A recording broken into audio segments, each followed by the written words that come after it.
So Doug here is a musician, and Oh, I saw you have your new album out. I just got the email about that. yeah. He's a musician, and we have collaborated for a very, very, very long time. So I thought it'd be cool to talk about his album. We could talk about the actual nitty gritty of it if he wants to, or just talk about writing music, talk about collaboration because Doug and I have collaborated for a really long time. Doug, I was thinking about it, and I was trying to kind of figure out, you know, we've like helped each other write music for a long time, but even more than that, like we've been just like learning together basically since we met. Yeah, well, that's very true. If you think like the piano room days. Yeah, I mean, I basically learned how to like solo in those piano rooms.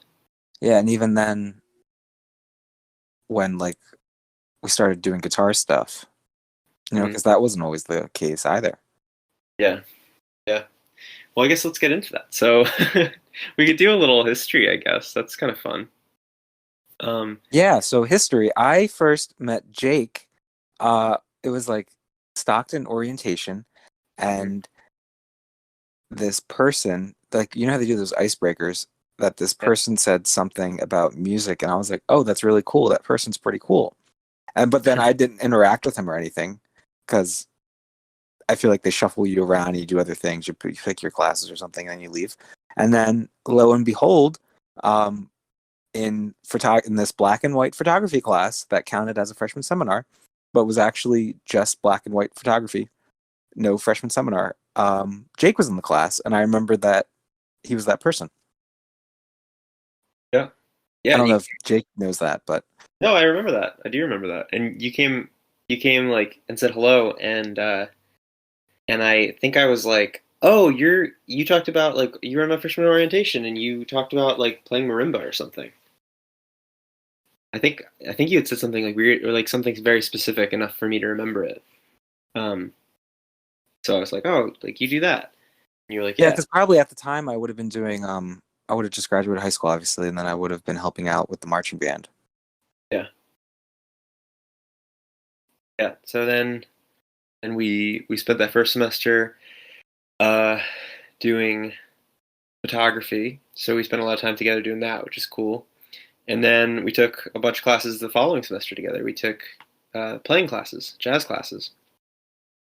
Yeah, and at some point in that time, probably that first semester, we found out that there were piano rooms on campus, which no one really Yeah, tells you, and yeah. that it was almost like you spent $25 and you got Mhm. a golden ticket for the rest of your life. Yeah. Because then I think it was for the whole was it for the year or for the whole four or however long you were there for, right? think I think it might have been a year. I'm not sure though. Maybe I don't remember, but the piano rooms it was so cool because then it's just you have access to a different space, like a secret lair on campus, and we would Yeah. go in these piano rooms. There were two pianos, and we would just sound awful probably, but we would progressively sound awful together and slowly get Yeah. better. It was like constant challenging of each other. Yeah, so the two pianos faced away from each other, and it was really cool because it forced you, if you were two people playing together, it forced you to like just in real time start thinking and responding and communicating And like to the listening other too. person. Listening, right. I guess that's what I mean by communicating is like actively listening, yeah.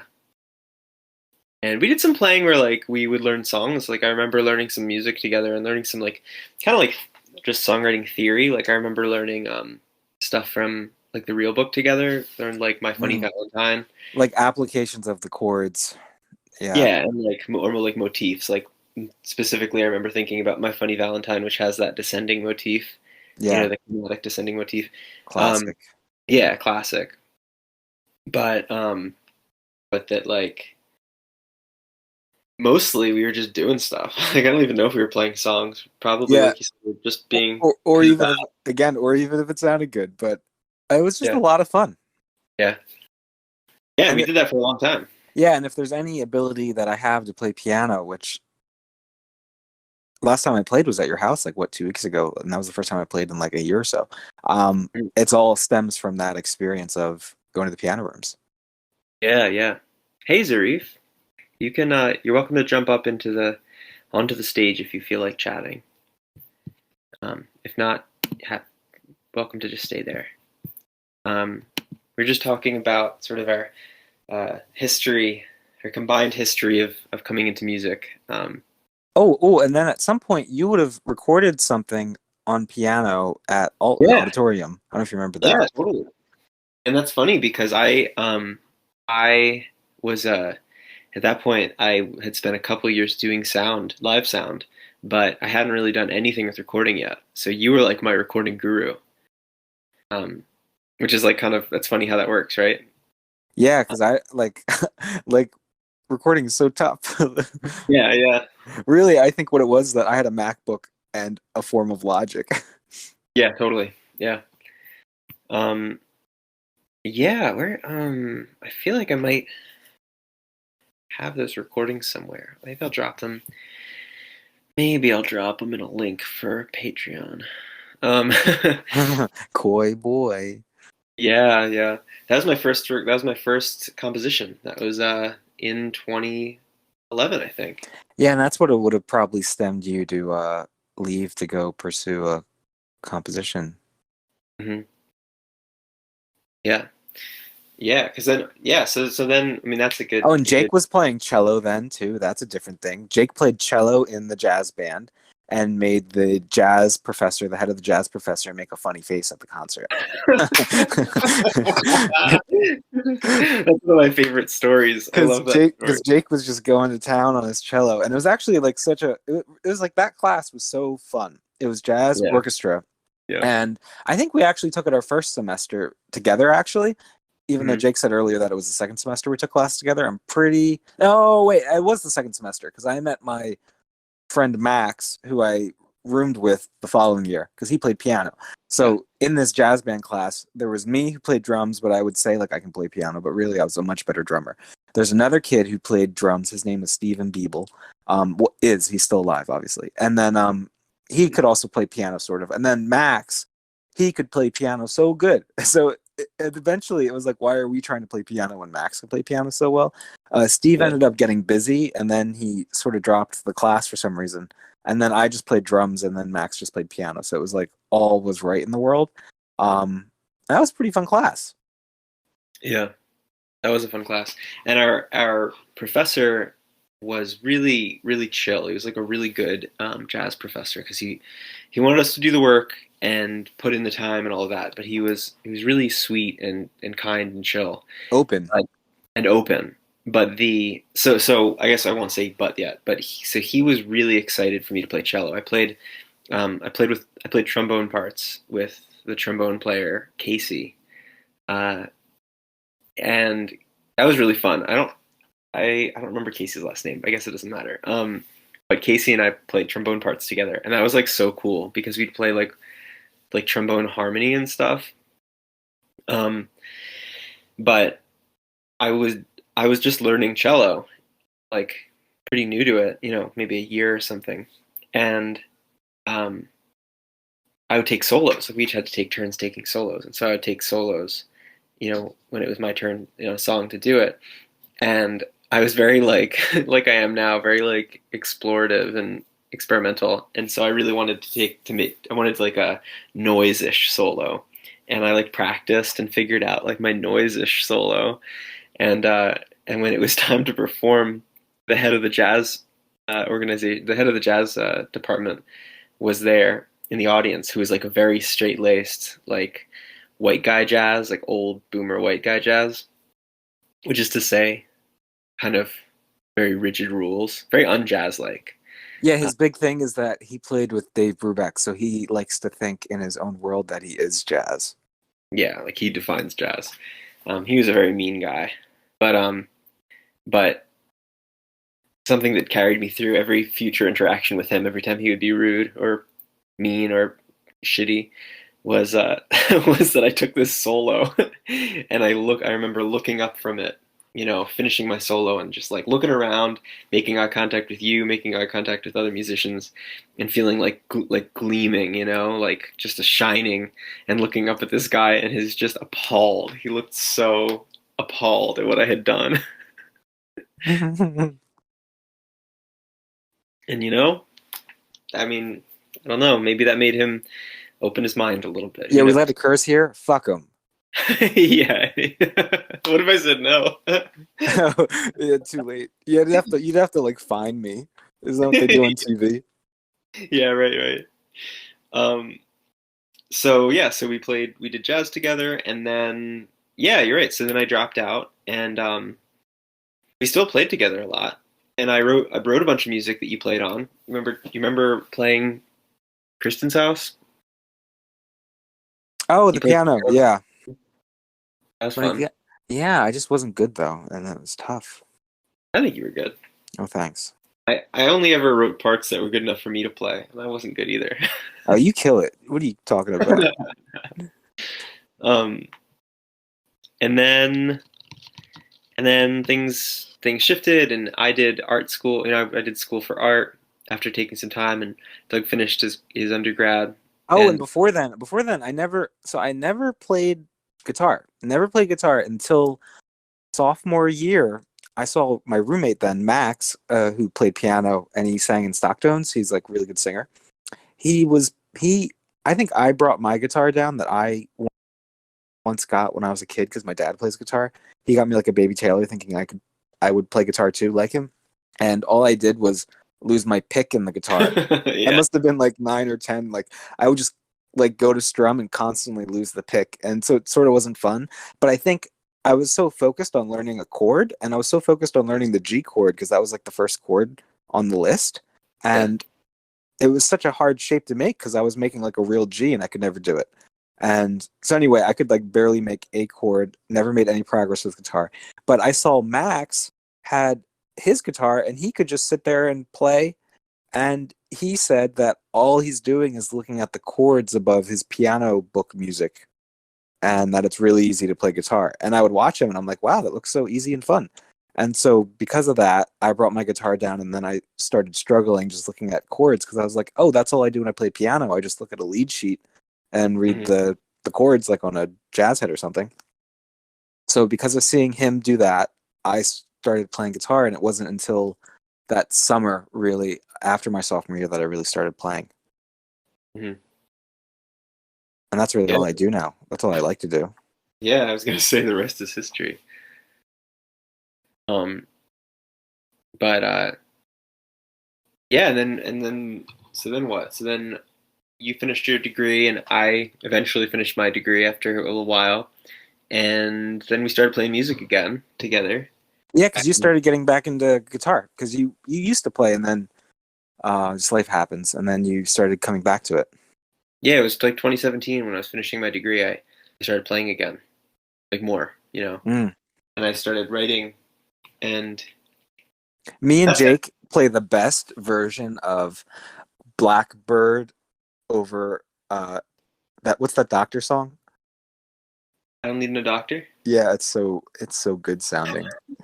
Wait, one of us would play Blackbird and the other play the other one, right? Yeah, and they're in different keys. Yeah, that's so funny. Um, yeah, but we I guess I wanted to ask you this. This is where like the interview, the grilling begins. As I don't really know the answer to this. I like I started playing music again, when I finished undergrad in 2017, and I basically started with you. Like you kind of helped me get my training wheels back off, I'd say. Um, but kind of in tandem with like starting to play again, I started like writing, and I started writing words, and I started writing lyrics and actual songs rather than like quote unquote musical compositions. And I know that like I only started really singing kind of like in front of you. Like I knew that I could sing, but I didn't really start singing until it was like with you. Mm. And I wanted to know what your timeline of like starting to songwrite was. Starting to songwrite? Yeah. Oh, I I honestly probably always wrote songs. It's just that maybe they weren't the greatest, or maybe I just didn't sing that great, and I wouldn't. Not saying much has changed, but just that I wouldn't be as open to play them. Like I remember the first probably song I wrote on guitar would have been when I was just really struggling to learn that sophomore year after I saw Max play, and Mhm. it's a song based on like a poem, like a from I don't know what war it's from, but it's just saying that like what is it that like first it's that thing where it's like first they came for the socialists but I didn't speak out, and then they came Mhm. for the fascists but I didn't speak out, and then they Mhm. came for so and so I didn't speak out, and then they came for me but there was no one left to speak for me. And I think I Yeah. read that poem and I'm like, man, that's so good. So I like changed it and I fit it to like a folky chords, and then I made a second verse, and then I made like a chorus. But that I think anytime I would play even like piano or marimba or something, I was always just making up songs. So I feel like I always was. But as far as like singing goes, that's probably the first one. Around the same time, I probably wrote a song that I used to play around then that I never really finished. Because sometimes it's just about making something and then finishing it. Yeah. So I don't know if that answers your question, but I guess in a way I always have, but I really didn't pick up doing it a lot more until you also started playing around 2017. Mhm. Yeah, I was wondering like how much, not to like, not at all like patting myself on the back, but just sort of like with the history of our kind of collaborative art making. I know that it plays vice versa, that like, you know, you played a huge role in kind of like maintaining my momentum. Mm. Well, it's sort of like, I don't know if you know, like the Beatles, they would release an album and then the Rolling Stones would release an album, and then it'd be like, oh, we're gonna release an album now. So in many ways, it's like not saying rivals, but it's nice to have someone to feedback loop off of. Yeah, totally. Yeah, and I guess like I can't remember if I remember the song that you're talking about, that like maybe first one. I feel like even more recently, maybe like last couple of years, you played it for me again.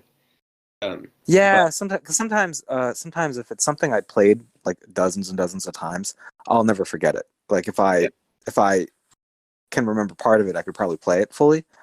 yeah, So I feel like I probably have played it for you once. yeah. But I remember. I guess why I was asking is like I can remember. I kind of feel like I remember like the Phase One songs. Like I remember the songs from 2017. And I remember Mm, songs from early 2018 when we went and stayed at Don's at place. Don's. Yeah, I was house sitting for a friend, house and farm sitting, and Doug and I stayed there for like probably like a week. Right? Were you there for like a week? You These were last- there for a week. That week, it was sort of fun. I think I was with you for a couple days, not the whole week, and then I left because I had to leave because I was doing my band director that I went to high school with moved to another school, and I was helping him out with his marching band's Mhm. band week. And so I think I was with you for a few days, and then I drove out there Mhm. for Yeah, that that's week. remember that. So I don't think I was there as long as you, but that was like a fun time because it was like the Yeah, culmination of and that's when you would have recorded a few songs that were on your first thing. yeah. I recorded uh, Veil, and I recorded Alone Echoes, which is like the instrumental on my first album. And I think that's all I actually recorded while I was there. But we also recorded Mm. some stuff. We should release that sometime. Yeah, I mean, I sort of finished it recently, like when I showed it to you before, but that's what was just tough is that I was never felt good about my singing then. Right, right. Also, it was because I just wasn't comfortable. I probably never had any like solid lines down because really, in all honesty, I just like playing guitar, and the only reason I'll sing is because I'm by myself all the time playing guitar, and then it Mm. just gives it a bigger sound. It's almost like Billy Joel. All he wanted to do was play piano, but then he had no one to sing the songs that he was writing, so he was like, "I guess I'll have to sing it." It's sort of the same That's way. nice. I don't think I knew that. I don't think I knew that for you. Yeah. Hmm. So I just never felt confident with that, and that's probably why I just never wanted to release them. Also, recording is so tough. Yeah, That it is tough. it's such a different world than just playing, because there's so much more like minutia. Is that a good word to use then? Yeah, yeah, Um, and I'm always like admirable of you because your work as a sound engineer really just comes into play because it's just second nature. All the lingo, it's like literally learning. Like, oh, you learned chemistry, now let's learn biology. yeah, yeah, Completely different worlds. yeah. It is. It's different stuff. Um, I think you do a really good job. Like, I'm Oh, not. thanks. I think you Thanks. do Well, a best job recording. recently it was that I really it was just about getting plugins that could really that had more presets made. Yeah, I mean, I think anybody that I think anybody that listens to this who's in any adjacent field, like in video making or whatever, like image making, probably can attest to that. That just good plugins really make life better.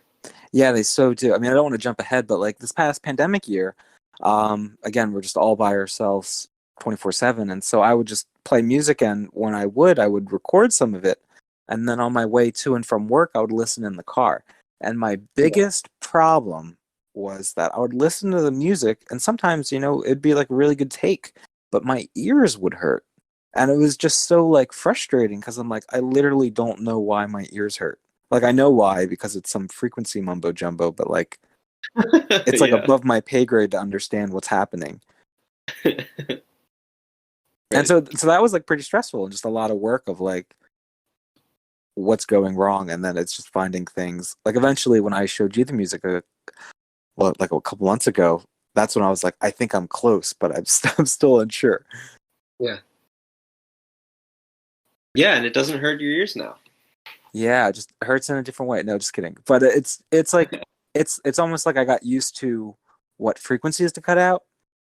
Yeah. Um even my understanding of compression, you would always say like Sufjan highly compressed, and I know Yeah. Sufjan's pretty lo-fi, and I'm like, oh, I want to use compression too.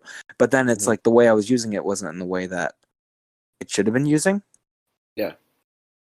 and so it's been fun to record and sort of get better. And then to backtrack, it's like I have those old Don recordings, and even then I was able to listen to them and really like improve on them, knowing what I know now. Mhm. Yeah, we could probably remaster them too, and you could even sing over them. I don't know if it Yeah. changes the legitimacy of it if you do that, you know? Some of them, I guess. Some of them. One of them's actually pretty good. The one I already did, because they're all like done, and I have listened to them. It was just I was focusing on the other songs to get to where my ears don't hurt when I listen. What's the name of that song? I can't remember which ones we recorded. We recorded the sweatshirt one. Recorded the Sweatshirt song. We recorded Constellations. Constellations. I couldn't Uh, remember what we named that. Yeah. I think maybe we just did those two. Then we did the Pictures on the Wall song at the church, Oh yeah, and that was pretty fun. that was fun. We recorded a couple there too. Yeah, we recorded Pictures on the Wall. We recorded the golden disc one. What's that one called? Oh, the whale song. A song. Yeah, Oh, I love that. it's a good song. I mean, there's no context for anyone listening, but No, I was gonna say there could be if you wanted to play any songs today. Yeah. yeah, I don't know how I would. I'm holding the phone like I'm on a phone call because when I hit vocals, it went away from speaker. Oh yeah. Um, Well, they're if you really just play killer. more. I'll post it so you can listen. Uh, for anyone who's listening, but What are you gonna post? I'll post the whale one. But it was just 2018, 17, such a fun time. Like when you think about just us together making stuff. Yeah. Yeah. Yeah, I think that's what's um I mean obviously that's what's been affected by the pandemic. There's like I don't know if you, Doug, or anyone here present with us or anyone in the future who hears this, I don't know if any of you felt this, but I definitely felt moments during the pandemic, being somebody who is a collaborative artist and specifically with you, that like, oh, like I feel like if only I could just rally myself to like try to make something collaborative in this time, or Mm. try to maybe I can make something with Doug, or maybe I can make something with Alyssa. Well, And in a way, I did because I made that song with a voice recording from you from like 2014, yeah, yeah, and it yeah, was like maybe it was like my way of being like, oh, I'm sympathy making music with Jake, yeah, but yeah. I just never felt like there was I mean, I think that's the thing, right? Like it kind of like even that song, it's like I'm sure that's like, oh yeah, like it's really wonderful and beautiful, and like the sentiment is beautiful, but there's like no substitute for the real thing, you know. yeah, And like I mean, even just to go like very kind of meta, like even these conversations and making like a space to have these conversations for me was like a place to kind of replace that feeling of um collaborative art making, like actually jamming together or something. But man, I do look forward to doing that more.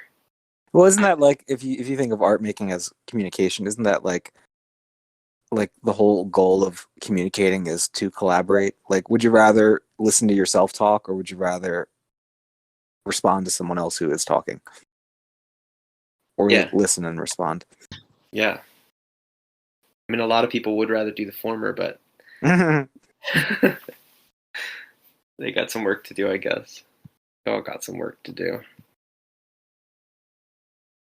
Um, so yeah, so now we're sort of at the present. You just released two projects. It was so cool to see that they both came out simultaneously. I wasn't sure if you were going to hold on to one of them or whatever. But Yeah, no, I was just anxious because they were like, "Oh, we're dropping masks," and I'm like, "Oh, I just have to do this, or I'm never gonna do it." yeah, Uh, Otherwise, maybe I would have, but it's just like, "Oh, I'm just gonna do this now." like it's relevant. Yeah, Yeah, because yeah, eventually it's just too far removed.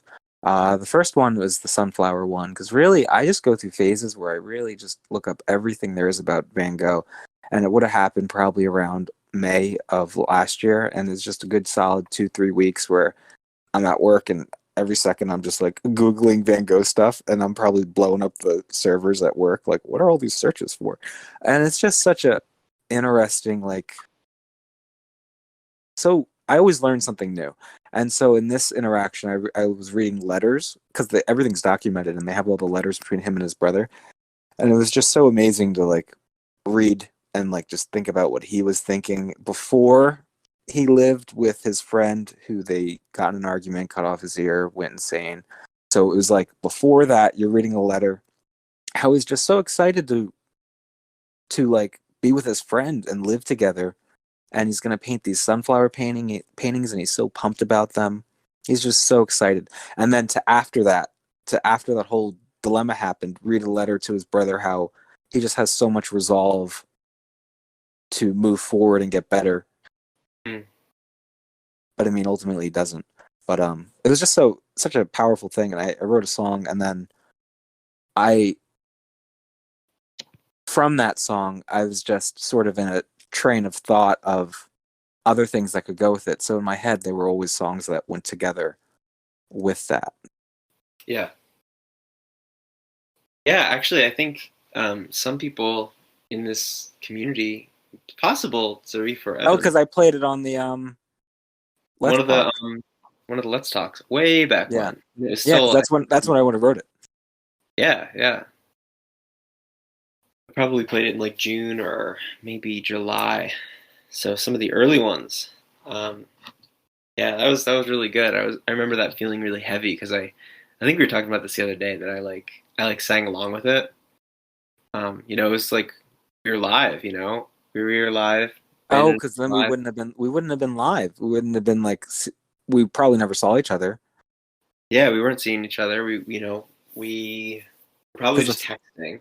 because the thick of the pandemic was then and getting better in the summer, but then eventually Yeah, got worse. But I think we saw each other once or twice yeah. from a But we were kind of distance. just hunkering. We were hunkering down, and so you sent me that, and I remember driving over to the studio where Brandon and I were gonna record the Let's Talk and or go live for the Let's Talk, and I remember like hearing that end part, the "Ode to a Tortured Soul" part. starting to sing along with it, and it was just like so heavy, like it was like, oh, I'm playing with Doug, like I'm actually playing with him again, and it felt like communicating with you. Yeah. And then I was like, in my head, I was like, I'm gonna do this like when I'm gonna do it again. Like I'm gonna do this every time. And I guess it's just gonna have to be the case that I am caught live on camera singing along with this recording, which is kind of silly. And I just did, and it was like it's heavy, it was tough, Yeah. but necessary.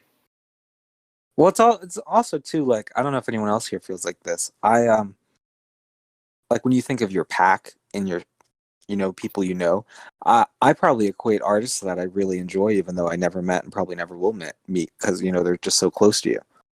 Yeah, ancestors, Um, what was that? like ancestors. Yeah, but it's different when it's like someone and you just really can't, not allowed to see them. Yeah,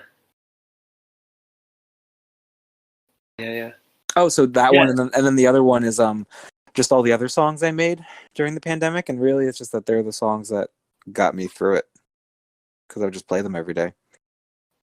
And there's a lot of like self-portraiture in that collection, I think. Um, with like the skateboard song Oh we like yeah, you guys don't know together. this. Me and Jake are so good at skating. We were skating yesterday, and I was like, "Man, we're like pros right now." Yeah, We got so good that we're trying skating on the other feet, and we're doing actually really good. yeah, yeah. Really comfortable on the boards. But we started longboarding. Actually, we didn't start on a longboard. We started on a trash picked Oh, your penny board. penny board. Yeah, I was Jake trash picked a penny board, and I'm like a little kid in the sense that like something will scare me, but if he's like he's gonna do it, I'm like, okay, I want to do it too. And and I tried it, and I was like, wow, this is so fun. I think I probably fell that time too Mhm. once, but I was like, that was so fun, and I kept thinking about it for a couple weeks, and then I like was looking on Craigslist for boards, and then I was like I was like thinking about getting a skateboard because I really just wanted to do skateboard tricks. And then a friend sent me longboard dancing videos, and I was like, no, longboard, that sounds pretty cool. But really, I would have taken anything I could get. And I found this longboard on Craigslist that was for $50 up in like Trenton. So it was like a hour plus drive, which was really far. And it's like during a pandemic, but it was in the summer when things were lower. But it was $50 for this board. And I messaged him, and he's like, he's only free at this time. And I'm like, I'm leaving work an hour early and I'm coming. And I met him and I got the board. And the board was actually, Jake knows it's like a nice board, and it was just such a good buy. And ever since then, like we said earlier, the rest was history, and we're both Tony Hawks. Yeah, we're both Tony Hawks, right? I'm super good, and no one can recognize us. Yeah, so Alyssa, if you skate, come join us. Yeah, yeah. I was talked into standing on a skateboard one time. I think I was on it for half a second before I fell on my back, so that was the last time that Oh happened. my god, that does not sound fun. I have I'm just I'm really clumsy. I'm like padded up when I go, so I could just give Um, you my pads. Because Also I'm probably bubble wrap or something. like bubble wrap, I could make that happen. And I'm not saying no. Alyssa, at the very least, you have to look up longboard dancing. It's so cool. That yeah, I think I've seen some like little clips and stuff. It's incredible. We Yeah. can't do it yet. Keyword Okay. yet. No, no, yeah. Although we were trying a little yesterday. Yeah, it's so Well, tough though. I'm happy to choreograph something for you. Yeah, Oh, yeah, perfect. totally. It'll just take. It'll be like 5 years from now. Maybe then I can do it. I don't know. I don't Oh know yeah, if hey, that's perfect. It'll take me that long to learn how to stand on one in order to actually do the choreography. So yeah. Oh, thanks for sharing that, Zarif, in the home chat. oh, yeah. Um, I don't know if I want to be a longboard dancer or one of those like extremely fast people, the ones that do like the Oh, dance stuff. we know it's there. It's just two ends of the same coin, and Yeah, both end in falling. yeah, totally. And in a lot of skin not attached to your body anymore. Yeah. Yeah. Oh, But but luckily that hasn't happened so much yet. what was that? Luckily that hasn't happened so much yet. Yeah, yeah. Yeah, I but it felt will. so bad once, and I was wearing pads, but I was just wearing them incorrectly. I still have the mark somewhere, but I was like, wow, this is like a real activity. And that's when I was like sort of shell shocked. I'm like, wow, this is just an activity where you eat shit constantly. Mhm. Zarif asks, have you guys ever seen a professional game of tag? Professional game of tag? No. No, me neither. I I don't saw think that movie with the comedy people, but that wasn't like a professional. Did you know it was based on a true story? That movie is? Yes. Like really like they're grown-ups and they were still playing the same game and he was Yes. wow. Wow, that's so fun. I know. It's nuts. It's What were really, they really also weird. like bound by 1 month you play tag? Because I can't imagine being friends if you're trying to Oh, I avoid each mean, other constantly.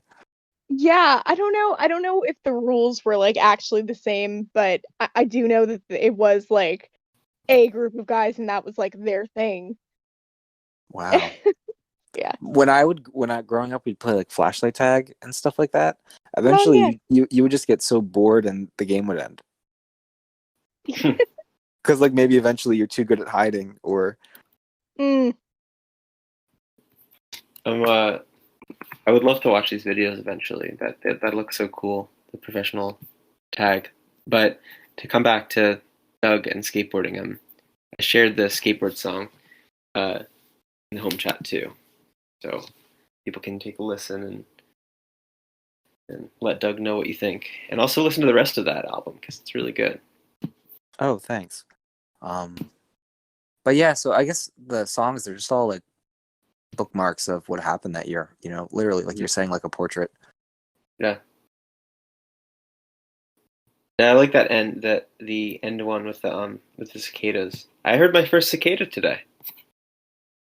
I've been hearing a lot of news about them, and it's sort of annoying because then people are like, "You're not going to see them for 17 years," and I'm like, "They come out like every year, just a Yeah, different brood." yeah. But that's exciting. You heard them. I went for a run. Every time I go for a run, I listen to Phaser Days' Morningside album. It Mhm. like I tried listening to it. Like I opened it up on my phone one day when I was inside, and it felt wrong because I'm so used to being outside, the sun shining on my face. But Mhm. the last track of that album, there's like cicadas sort of over this. Her genre's dream pop, and I during my run this morning I turned it down, and then I was like, oh, I hear real cicadas. So it was Mhm. nice to like focus on nature, and that I also too heard them. I want to find. Want to find the album. So I want to hear it eventually. And I What also album? Phaser Days? stop. Yes. Yeah, so there's that one, and then she had an EP before that that's pretty good too. Oh, but Like even then, like that's someone. If you're just talking about pandemic living, that's someone that I found during the pandemic. yeah, right, exactly. Oh, and you wrote that great one that we have that part too. Oh, the city pop. Oh, City because pop then song. also for like a section of my life, I was just listening to Japanese city pop. Yeah. And city pop is like music from the 80s that is just heavily influenced by like American music in Japan. So it's really cool because it's like almost disco-y. Yeah. The singers are sometimes singing Japanese, and then they'll add an English word or two that fits because it's like pop music. Um, I think the main guy who's like the Michael Jackson of city pop is Tatsuro Yamashita, who I highly recommend. And then he was married or is still married to one of the more famous female city pop artists. Her Mhm. song is Plastic Love. But City Pop is just a YouTube like famous thing that Yeah. it's just famous in America for people who the YouTube algorithm gives it to them. Yeah. Anyway, I don't know where I was going with this, but it's just Oh, probably about you were about to say that that's a really good song that you wrote, the City Pop one. oh no, well, I wasn't saying good, but that we have a part together, and that would be the first song that we really collaborated with together. Yeah, that's actually true. First song we made together, or, yeah, worked on together. I Last think year. it was summer of last year. Yeah. Because we met at a distance, and I was like, "Oh, I have this thing I'm working on," and then you added like, I had half a song, and then you added a part to it that really seals it. Yeah. The part that I have to remember how to play every time we go to play Yeah, it. Like, that's okay. And I guess for you, you had your music already written and recorded for the last album you released, right? By then, yeah, because mostly. you were sitting on that for a while. I recorded it. Yeah, I was still finishing recording it up to the month before I released it. Um, but but but it was like I was like tweaking it, like I had most of Mm. the recordings. I think I had five of the recordings done, five of the eight recordings done by maybe April or May of that year. I released it in September, and then I kind of like had to do some hard work to finish it. Um, But I guess at the same time too, you would have had your extras album sort of done that you're releasing soon too, right? yeah, a lot of stuff off of that was already done. Um, that's like a funny journey. Is that like it was like well, it's probably like 2 months ago that I started thinking, oh, I should probably actually begin to make this album because I had told myself I was going to release it on the solstice this year on June 21st, and I was like, oh, there's probably like a couple songs for this extras album. Like, it's probably not that much. And it's like 21 tracks. Yeah, I think it's 21.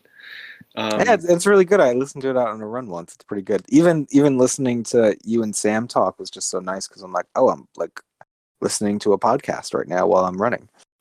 Yeah, I'm really glad that I had that. Like, besides the Yeah, fact that think of all the nuggets to save. That's a nice one.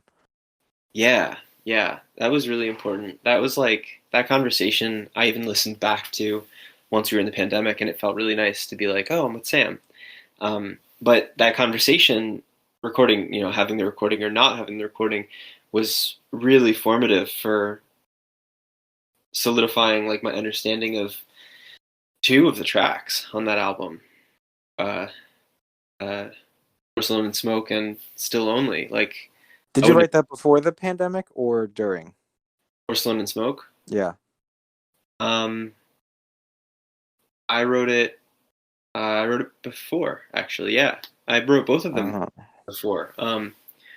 I wrote Porcelain. I finished Porcelain and Smoke. Probably like literally like 10 days before the pandemic began, before lockdown began. Because Claire and I had gone to Florida, and yeah, and I kind of like I think that week that we were there really helped me solidify like what I was thinking, what I wanted to say.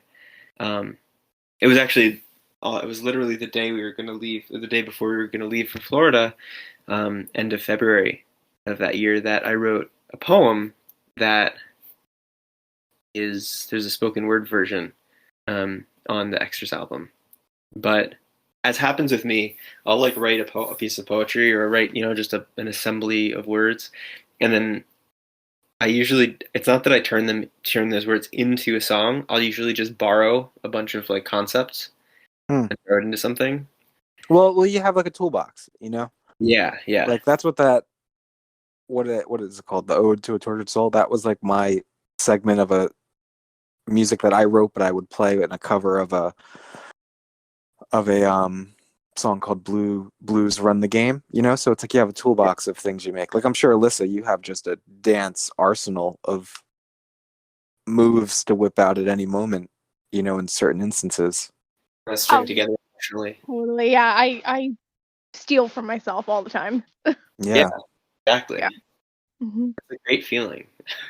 You kind of start to have a huge repository. Although I don't know if either of you or anybody here has this happen, but I can get in my own head sometimes where I'm like, I'll start to write something new and I'll think, is all of this stolen from myself? Like, am I literally just going to make a piece that somebody listens to and thinks, he already wrote that, you know? Yeah, well, sometimes that can happen. I mean, isn't that what your style is? Like when someone thinks Yeah, of sure. someone's style. Me and my friend Max, we play pinball a lot. He collects pinball machines. He has like over 20. Um, a funny story. I don't know if he'll. He said he might join. He's at his dad's retirement, but someone messaged him on like a dating website, and they Mhm. said like, "Oh, haha, like how many pinball machines do you have?" And he's like, "How many would it take for you to think I'm not crazy?" Or something like that. And she said maybe 20, and he's like, "I have 21." So he Wow. so he has a lot of machines. But we just talk pinball constantly, and even that, it's tough to think of pinball as being an artistic thing, let alone to conceptually think of what a pinball machine is, because if you don't play them or look at them, you won't know. But they had artists make the play fields, because it's a game design, so it's like the flow of the game, backglass, everything like that. There's this one game designer, and he's like one of the best game designers ever, but all of his tables, it's like he copy and pasted.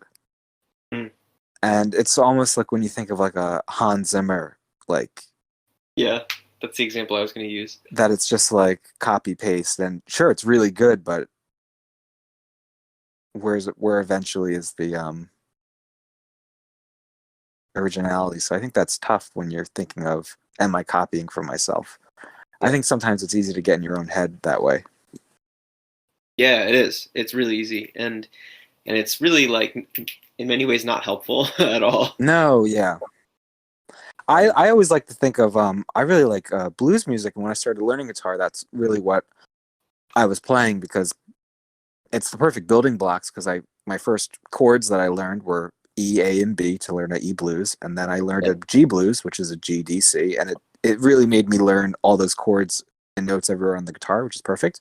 But if you ever listen to like old blues recordings, like Robert Johnson, some songs on his complete recordings, which is only like 42 songs because he only did 2 sessions, some of the songs, it's the exact same melody and guitar part, just different words, because he's just trying to get more money for a song. Yeah. And even then, and if you think of like a blues family tree, sometimes they would just take a song that someone else did and add their own words, or take the words and just make it their own, but it's still exactly the same. So sometimes that's how like you're in an eternal public domain Yeah. that really then fosters growth, because eventually it does change. Interesting. Yeah. Self-public domain, private domain. Yeah, I try to make it like kind of like a tool where if I catch myself asking the question, like that's when it's time to um see what I can do that's completely opposite, or see what I can do that's Oh. similar but not the same, or Right. um yeah, or well, but sometimes it's also helpful because it's like, oh, like this can be like this is so similar to that this should actually be like an entire long piece. Like this should be Mm. a Yeah. piece of different like chapters and sections. So Mhm. then, so I don't know if you feel this way, Alyssa, because I don't know if it's the same thing, but like I know Jake, if you like play a song and someone, their response could be like, "Oh, that reminds me of something. Like that sounds like something." Mhm. Mhm. And that's sort of like a weird thing to say. Like, Alyssa, I don't know if the correlation to you would be like, "Oh, that dance move reminds me of Footloose." Sometimes one thing I think about that my dad says, and it's sort of it's a nicer way to look at it, that if someone says, "Oh, that song sounds like this," then he's Mm. like, "That means you have a good song," which is Yeah. which is just like a nicer way. Yeah, Yeah, I mean, I think kind of in any case that's a little bit of like, I mean, it can be bad, you know, it could, I suppose, or it could be, you know, meant in a bad way, but I think for the most part it means you're doing something that like is recognizable Mm, or you know, familiar feeling or because I think a lot of time, well, especially with movement, it's like I bet you're saying that because it's evoking a familiar feeling or memory. emotion or experience that you've had before watching something else. You know what I mean? Yeah. Mm, I have a Um, funny, like, sort of parallel, which is, um, I I have a like family of very close friends, and sometimes they would, in like the heat of the moment, would mistake me for their cousin. They would not mistake me, but they would say the wrong name. They'd say the name of their cousin.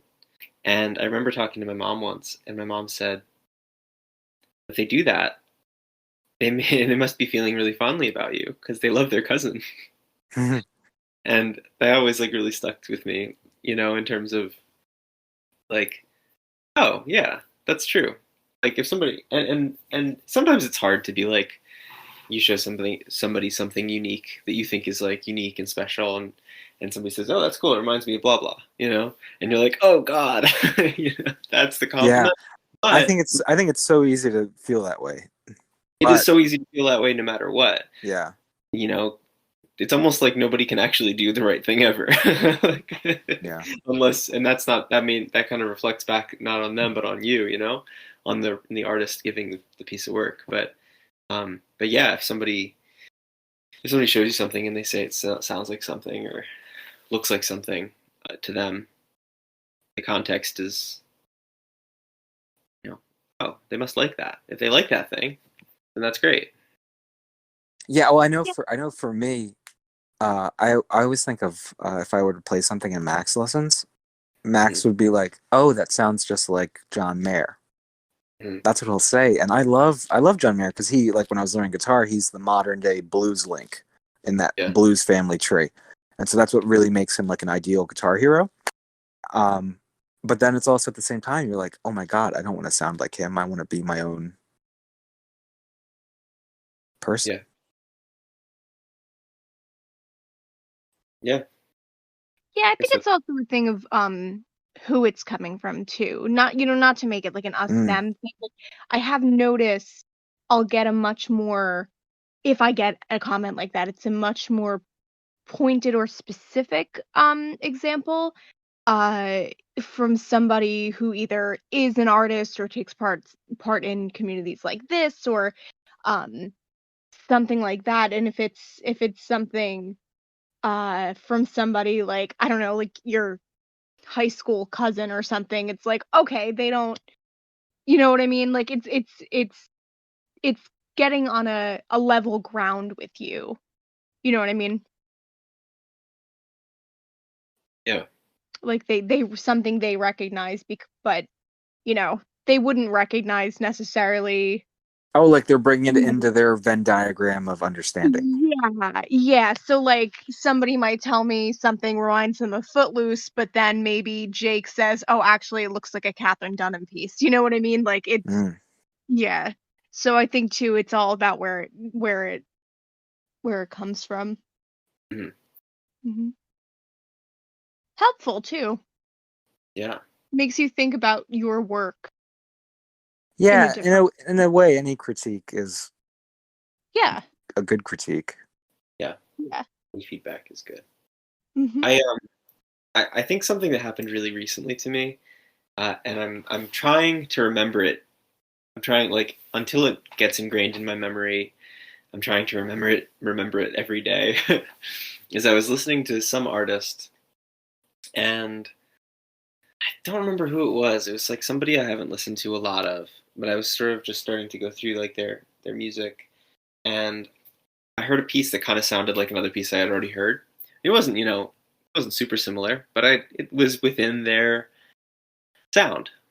And I've had this feeling. I thought, like, oh, I feel so grateful that this other song exists because, like I like them so much that I hear one song and I feel like they're not done exploring that sound or that idea, or that identity, Mm. and I want to hear more of it. And like the fact that they actually had more of it was like really great. I was like, cool. They get to continue exploring in the space, and I get to kind of reap the rewards of that. I get to hear what they figured out, and that kind of like that thought kind of like made me stop for a moment and think, oh, that's probably that's probably like this is the enemy. This is the solution to that kind of like imposter syndrome.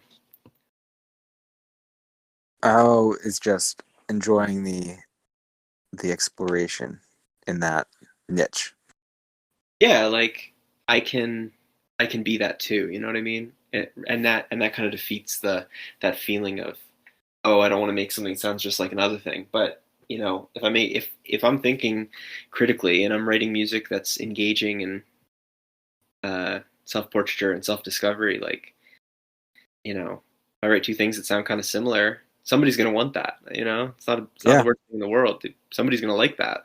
I'm And gonna. especially too when you limit yourself, sometimes you're more creative with limitations. Yeah. Yeah. Like I never like I was playing something earlier today and it's just a G chord to a C chord, but it just sounded like nothing I've ever done before because I was just doing something different. Yeah. Yeah, that's a good lesson too, is to step back and uh, you know let yourself be simple. That's something I Mm. think you helped me and have helped me with the last 10 years to remember to do. Doug, I think like and it's not to say that what I do is bad, but sometimes I'll just get lost in like I want to make something. I love the feeling of kind of transmuting something, coming up with a really simple idea that could be any basic indie rock song that's like three chords and just keep mutating it until Mm. until it just doesn't even sound like that thing Well, anymore. and then when you're mutating it, you're building upon it and building upon it and building Mhm. upon it. I like to think of there's a Wolfpack recording where they do this one take. I think his name's like Blake something on guitar, and I think the song's Rango too. And apparently, I didn't know until reading the comments and then watching the video, I realized there's two other guitar players playing. I think it is Jack Stratton, and then it's Corey Wong or maybe it's Theo's playing guitar, but you don't hear them because he completely cuts them from the mix, and it's just such a nice, like, wholesome reminder of sometimes taking away is just so much more than adding. Yeah, Or even like I've been Yeah. listening to the Kings of Convenience recently, and it's really cool. It's just two guitar players. In their words, they play just silent, soft music. It's really cool to watch them. And the second guy who plays guitar, he'll only play guitar during like like one moment. The other times he's not playing at all, and it's just nice to sometimes let nothingness be the sound. yeah, Mm. yeah. Restrictive.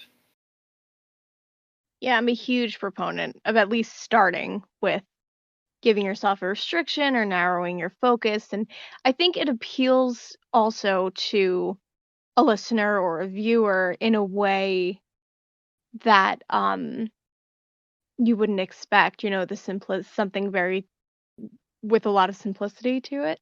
Mm. Ken, do you think that uh like a restriction, like simple start can also be like a goal? One thing I like that Jake does is he doesn't just make a song, like he'll set out with, I mean he does, but he'll set out with a goal. He'll be like, I want to do blank, Mhm. and then he tries and incorporates it in a song. Yeah, yeah, totally. I think it's a great building tool. Yeah, Um, I think with writing, I think with choreographing,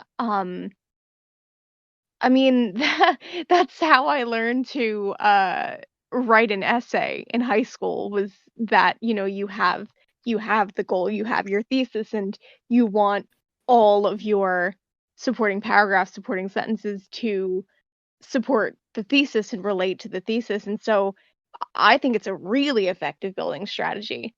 Um, it creates this like completeness of a piece. You can trace threads and you can see, the forest for the trees for the forest. You know what I mean? It Mm. layers it in a way that's a really fun like hide and seek. You know what I mean? Mm. Yeah. I was just thinking last weekend about a mention with this. Oh, bye Zarif. Thanks for coming and hanging with us. Go enjoy your evening. Yeah, have a nice night. Um, I was thinking earlier this weekend or last weekend about a class I would love to teach eventually if I get my MFA. And I was just like fantasizing about. I guess this is what I do. I was fantasizing about making a syllabus. um, Did but did did you just fantasize or did you start? did I start making the syllabus? Yeah. Not yet, but I did think about starting. um, but I was thinking about I was just thinking about writing, and I was thinking about like journaling and how I think that like Doug, you and I are very similar in this way. Actually, Alyssa, I think you and I are also very similar in this way. But like Doug, I can speak to this that I think that for you, you do a lot of like ramble sing playing, Mm. and it's just kind of like no expectation ramble sing play, and then slowly, slowly, slowly, you get some ideas, and they become something that can eventually be a song. And for me, it's often journaling, uh, where I'm being very maximal. I'm just like writing, writing, writing, writing, writing.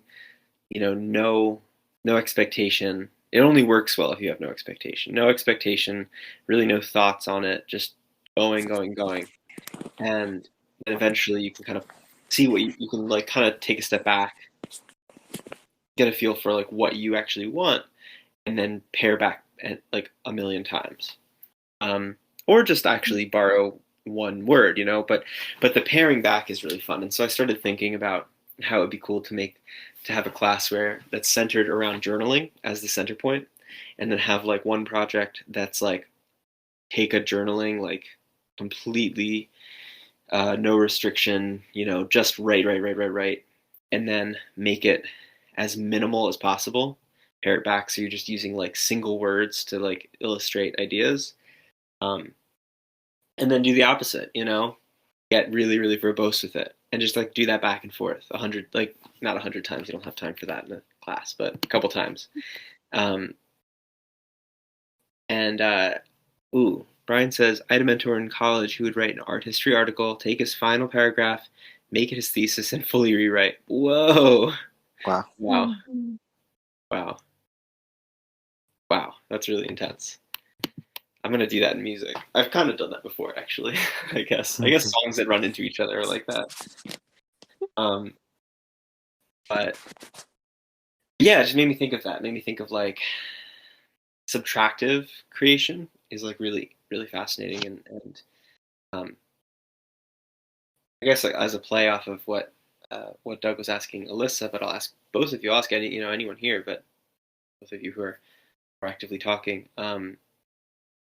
Like, do you ever find yourself just making something intentionally completely unrestricted, and then only after that first draft applying a bunch of restrictions rather than starting with the restrictions? Hmm. I feel like Um, I always start. Oh, I'm sorry, Alyssa, you can go. no, go ahead. You're good. Um, I feel like I always start bare bones regardless, and I'm always adding. Especially like if I'm playing guitar by myself and just acoustic guitar. As you know, I'm just adding until my whole goal is to make it sound like three people are playing at once. So maybe I start with just a bare necessity and then I keep adding. So I don't think I do that I know of. Hmm. And how about you, Alyssa? Yeah, I think the physical act of choreography, I don't think I pared down too much in that, but I think in the preparation of it, thinking about, what I want something to look like or what something could look like or, whatever I'm basing the movement off of, if it's a narrative, if it's, an experience, whatever it is. I think there's a lot mentally that goes into that. And then the paring down is like the physical act of choreographing. But once I start choreographing, it's pretty rare, um, if I like something, to start pulling away. Yeah, I get that. I think it's a Mhm. very fun, uh, I guess, just like exposing feeling, Mhm. Yeah. when you start to do that, because your inclination is when you start to make something, you start to think, "Ooh, I found it. I found the answer." Mhm. When you start to pull away, it's it's pretty interesting. Oh, Mhm. bye, Evan. Thanks for hanging out with us. Yeah, thank you for having me. Have a good night. Yeah, you too. See you. Um, I want to address some of the things that were texted. Mhm. Exposing feeling, John says. Ooh, happening outside. Um,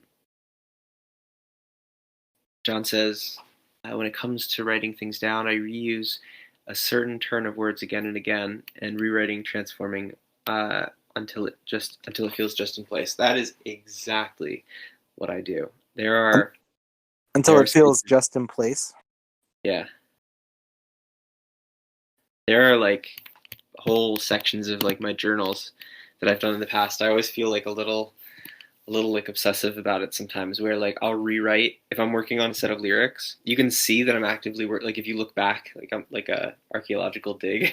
If you're looking through my one of my journals, you can see when I'm actively working on a certain set of lyrics, because I'll write them on one page and then I'll like go in and edit it and like cross off a bunch of stuff and write things above it, and then the next page I'll rewrite the entire set of lyrics again with a new thing, and then cross off, edit, change, replace arrows to move stuff, and then I'll do it again, and sometimes it's like 4 or 5 times in a row. Well, because sometimes you have to gold mine to try and find the perfect,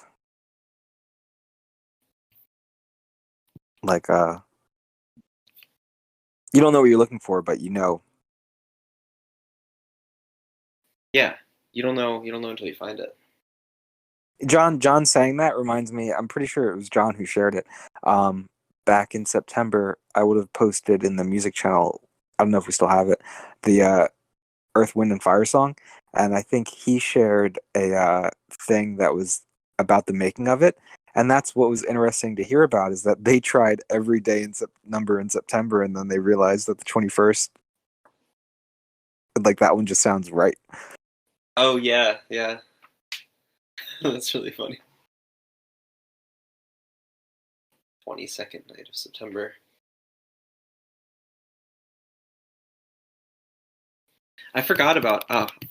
It's almost a gem um to forget about the September song that one guy makes every year. Wake Me Up. What is it? The Green Day song? No, no, no, no, no. The version of September that one guy does every year. The Twitter guy. Hmm. And it's like every year it's a different celebration, but it's always like more elaborate than the next. Yeah, it's such a good thing. I forgot that existed. So we don't know. We don't have a music channel because we just have a conglomerated art channel for the moment. Oh well, we used to in the before times, Truly, yeah. in the Maybe many alterations of the dreamscape.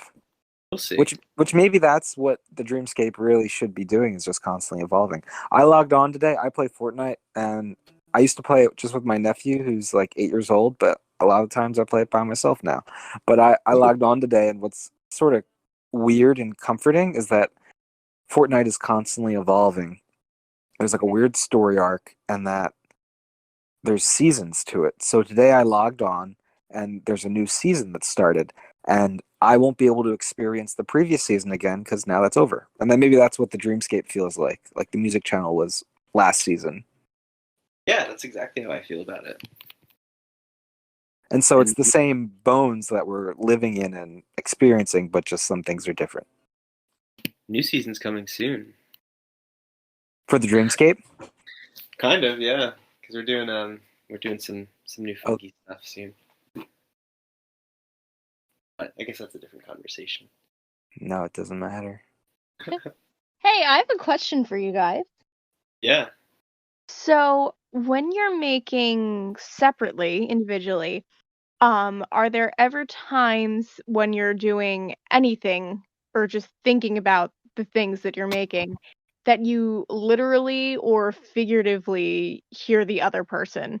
Like, I still hear choreographers when I listen to songs I've danced to, like, I still hear their voices giving corrections and stuff. Like, do you hear each other or like think about each other? Oh, that's interesting.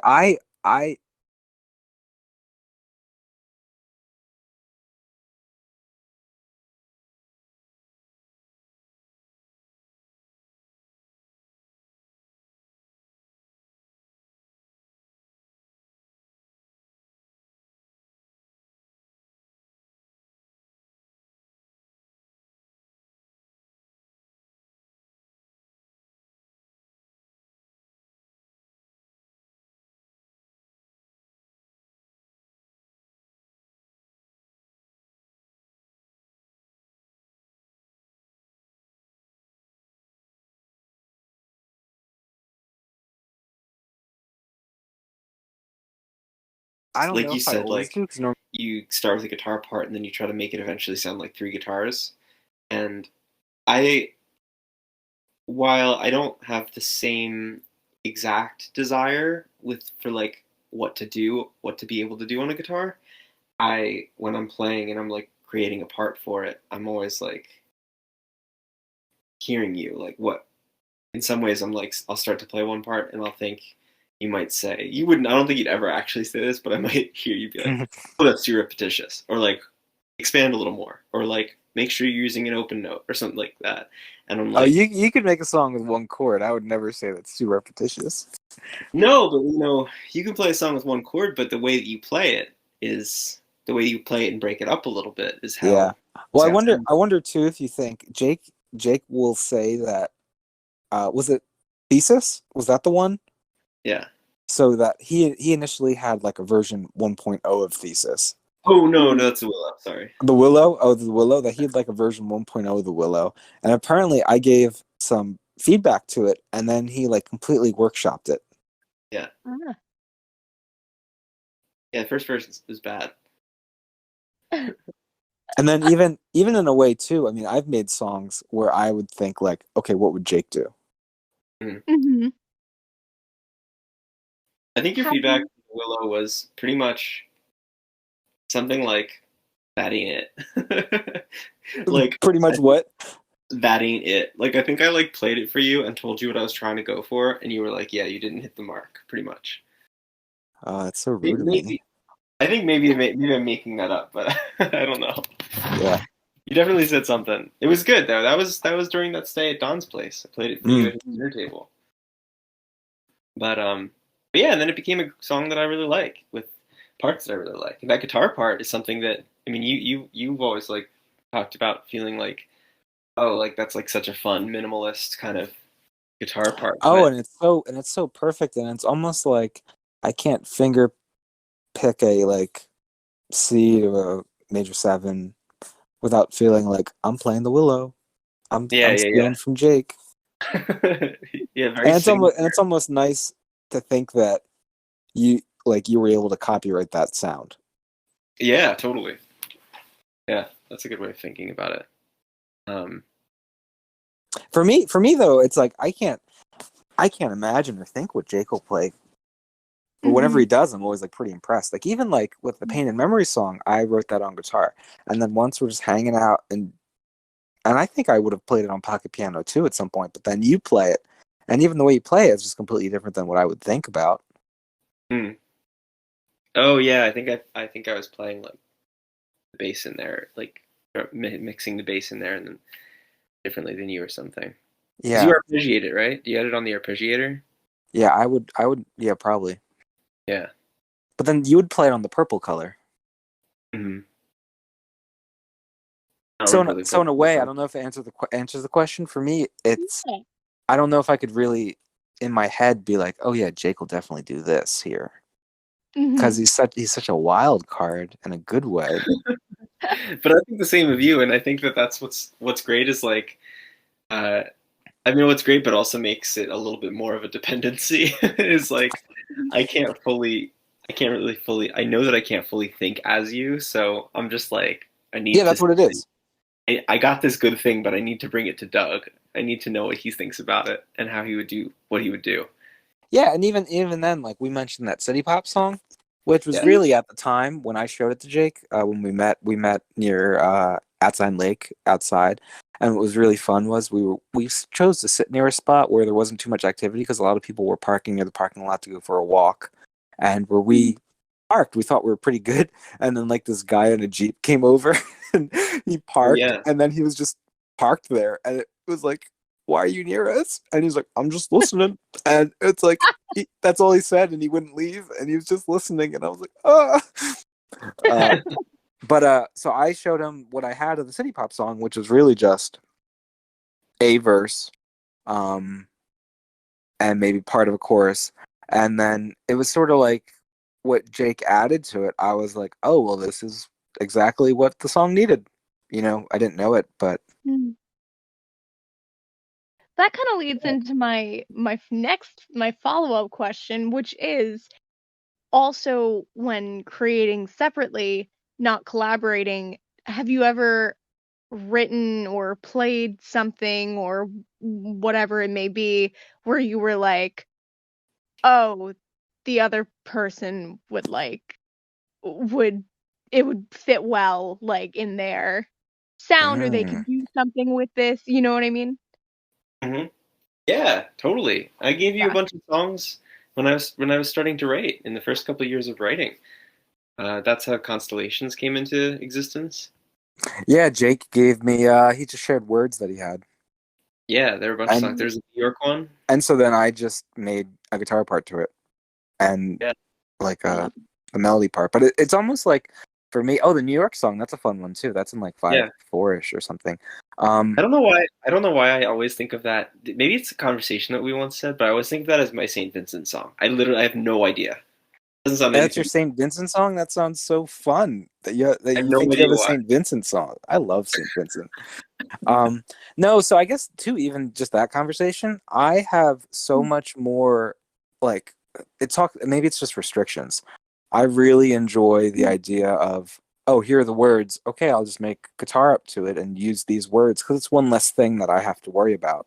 I already have the right. words. I just have to find a way to fit them in. So even like I made a song that over even before the pandemic, I would what's it called? Not write letter, pen pal. I'd pen pal with a friend who moved to Washington State. They lived on one of the islands, Lopez Island, and so especially during the pandemic, we would pen pal more often, especially because it's like important to stay in contact. And Mhm. she ended up sharing a couple poems that she wrote, and one of them I read it. I'm like, oh, this is so good. And I was playing guitar once, and then I was able to make a song in 20 minutes because it's just so much easier when you have the restrictions of here's this, just add this to this. Um, Right. so in the regards of like the Constellation song or the New York song, those are just really fun and easy to do because Yeah. it's like you already did your half of the part. Yeah. Mm. Yeah. Constellation's fun too because I gave you lyrics and then you came up with a part and then I came up with a part to go with it. So it was almost Yeah, like that's what's so cool. I like it's almost like again like I like I feel like a peasant and I showed Jake I'm like here's what I made and then we'll do something together and then I'm like pretty blown away. I'm like wow, like it almost feels the song because the part he adds so much harmony Mm. and yeah. like variance. Even though we're doing the same thing, like he'll change this one part and it's just so beefy. And you almost don't feel the same way after that when you play it by yourself because then you're Mm. missing that. Mhm. Mhm. Yeah, Yeah. which kind of happened with the City Pop one a little bit too. Yeah, because I like again I could play it by myself, but why would I want to? Mm. Because then there's like just a nice little like funky part that Jake playing his part really just I can try and be as busy on guitar as I want to be, but it's never the same as when there's someone else, specifically him playing. Yeah, yeah, and vice versa. I mean, like, Mm. this is getting away from your question, Alyssa, but there's a I have my transit songs, the Mm. song cycles, the transits, and the first one, I do love playing that by myself. I think it's kind of like my great equalizer. I consider it like I as since I made it is one of the first that I made at all once coming back to music. And it's sort of like a pacifier for me. Like I could just like start singing it and playing it, and it's just like I immediately feel really calm, and I can bring that to an audience, which is really fun. Like I know that it's just a super like quiet. It makes me feel very vulnerable, and Mhm. that makes me feel secure maybe. Um, but so I have this one version that I like doing by myself. But then Doug and I like started playing it a certain way when we used to play a lot. We used to meet at this church and we would play at this Methodist church. And the way that he and I play it, man, like it's a totally different song. And I just miss that so much. Like I Mhm. haven't played that song in so long. Oh, Um, like that version of it, yeah. yeah, Well, that's how I can think of the guitar part because it's like in my head, it's like, oh yeah, that's the guitar part. It's like well, the guitar glue. part's just the vocal, which is fun too. Yeah, like I'm like following you. The Yeah. even what Jake said again. I don't know if this is answering your question or just further derailing. It's he mentioned versions, and that's what we end up having. Or just we have these songs, but then we have so many versions of them, Yeah. Wow. and sometimes we'll name them. Like once we did a song, and it was like our Daft Punk version of a song, Oh or yeah. That's Which great. one has the Daft Punk version? Uh, it was probably like a Painted Memories, but it was like Daft Punk. oh yeah, yeah. It was really fast, like with a fast arpeggiator, I think. And I think that's like sort of the fun of us playing together is that um I don't know, it's just always refreshing. Mhm. How cool. What a gift to have, a collaborator just who just gets, you know what I mean? Just gets a collaborator and a friend. So there's just such an understanding there. Yeah, yeah, definitely. I mean, it's sort of funny to hear Doug say this because it acts as a mirror, you know. Like Hmm. I think that there are bands or groups that I really like, respect, and or like kind of envy. Was specifically thinking about Bon Iver that like is this group that has like probably just hundreds of versions of their songs now, and they're so explorative. Like they'll do a tour and they'll play a handful of songs, but they'll play them like they've never played them before. Oh, Like one, or like think of Sufjan. yeah. There's like one version of a song off 22 Million that just opens up and it's just like a slow jazz, just with like Was that Fire? yeah, 45. Oh, he says Fire. The song's not called Fire. Yeah. Sorry. Um, with like brushes on the snare and all that, just so good, so slow and so good, and totally different than anything. Um, Mm. and I guess what I'm saying is like I always think about that, and I think, oh, it would be so cool to have that. But like I do like you do have Hmm. that. Um, hearing Dick say like, oh, we have versions, you kind of forget that. It's like, oh yeah, Yeah. we have a lot of songs because we have versions of each one. I mean, like even the Painted Memories, like that's a song, and then the Still Only Painted Memories just feels like a totally different song. Yeah, because it is different Yeah, vibe. yeah, Even if I play it acoustic. It's like different than the way you would, and that's Yeah. like a different version by ourselves. But then when we play it, it's a different version. That's kind Um, of like that's like so that's sort of funny to think about. That's actually it's almost exactly what Brian said. Brian was talking about. He said I had a mentor in college who would write an art history article, take the final paragraph, make it new thesis, fully rewrite, and that's kind of like what Still Only Painted Memories is. Is like mm, I took a song you have and I made it the end, and then I was like, you know, it's the songwriting process was a little different than that, but like working my way to get there, you know? mm, Yeah. Get yourself a Doug. yeah. I mean, I can be anyone's Doug. True. I'm not a good dancer Doug for hire. yet. I think You're you can learn how to do anything in life. So maybe one day well. One day you'll be a good longboard dancer. I'll be so good at longboard dancing. What's good anyway? What's Yeah. Well, what's that good. mean? That's like something that's tough because like I like to like again I said like John Mayer's like one of my favorite guitar guys. Mm. Because he was there when I was learning. Like I constantly compare myself Mm. to someone like him or any of the other people who are the greats in my head. And so Mhm. I think that's where your idea stems of good is that even longboard dancing, I'm watching these like absolute pros and they're just like teens, kids, 20-year-olds killing it. Mm. And it's easy to compare yourself and be like, no, that's good. Yeah. But sometimes Yeah. like you have to take a step back and know that you're still killing it. Mhm. So good's all relative. Cool. Indeed.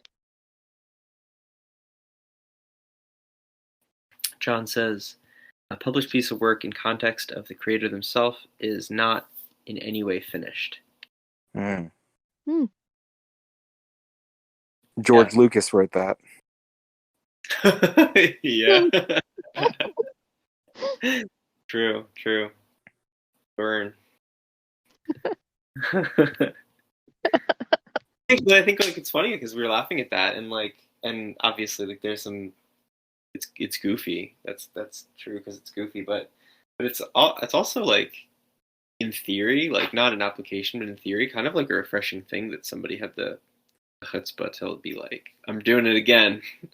Yeah, the balls to be like, this is actually what I wanted the movie to be like. Yeah. I'm making it for a third time.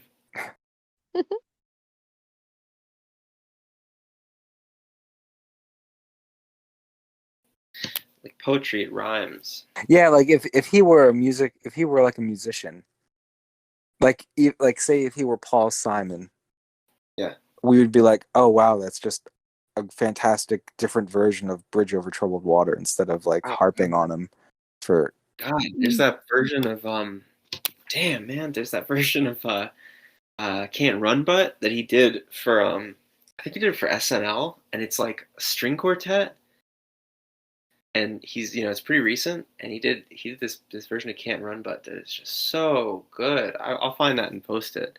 And he says in the line it's kind of funny, like kind of feels like an old guy thing, but there's a line that in the original Can't Run But where he says the blues musician suffers but the blues music thrives or something like mm, that. And Mm. um and like the contemporary version he's like a DJ. He's like a DJ sets up the sub bass or something like that. Very funny. Very like oh like he weird. changed the words. Yeah, he changed the words, but the version is what matters. Let me find it for you.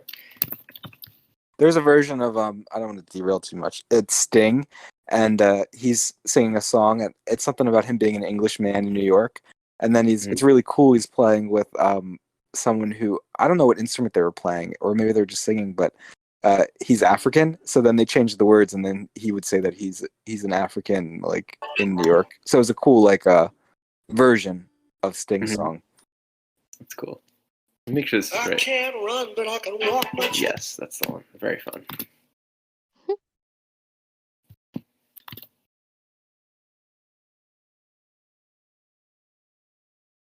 George Lucas, in a way, just had the insane privilege of being able to do it.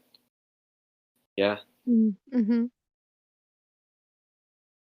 Yeah, very vulnerably, but quirkily. Can you make that an adjective? Quirkily? Hmm. An adverb? I guess it's an adverb. And I love Paul Simon.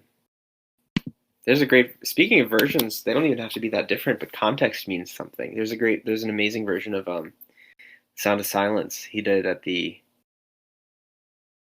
I think it was the 10-year anniversary of 9/11. He was at Ground Zero and he performed it, and it's just a completely different song, Mm. you know? Mm-hmm. Yeah, sometimes though it's versions are good, but sometimes it's like there's a clear winner in what's better in my head. Like if I was listening to the Goat Rodeo sessions, Mhm. I want nothing to do with the album. I just want to listen the album versions. I just want to listen to the NPR versions of those three songs. Mm. I get that. I don't remember which ones are live. Which ones do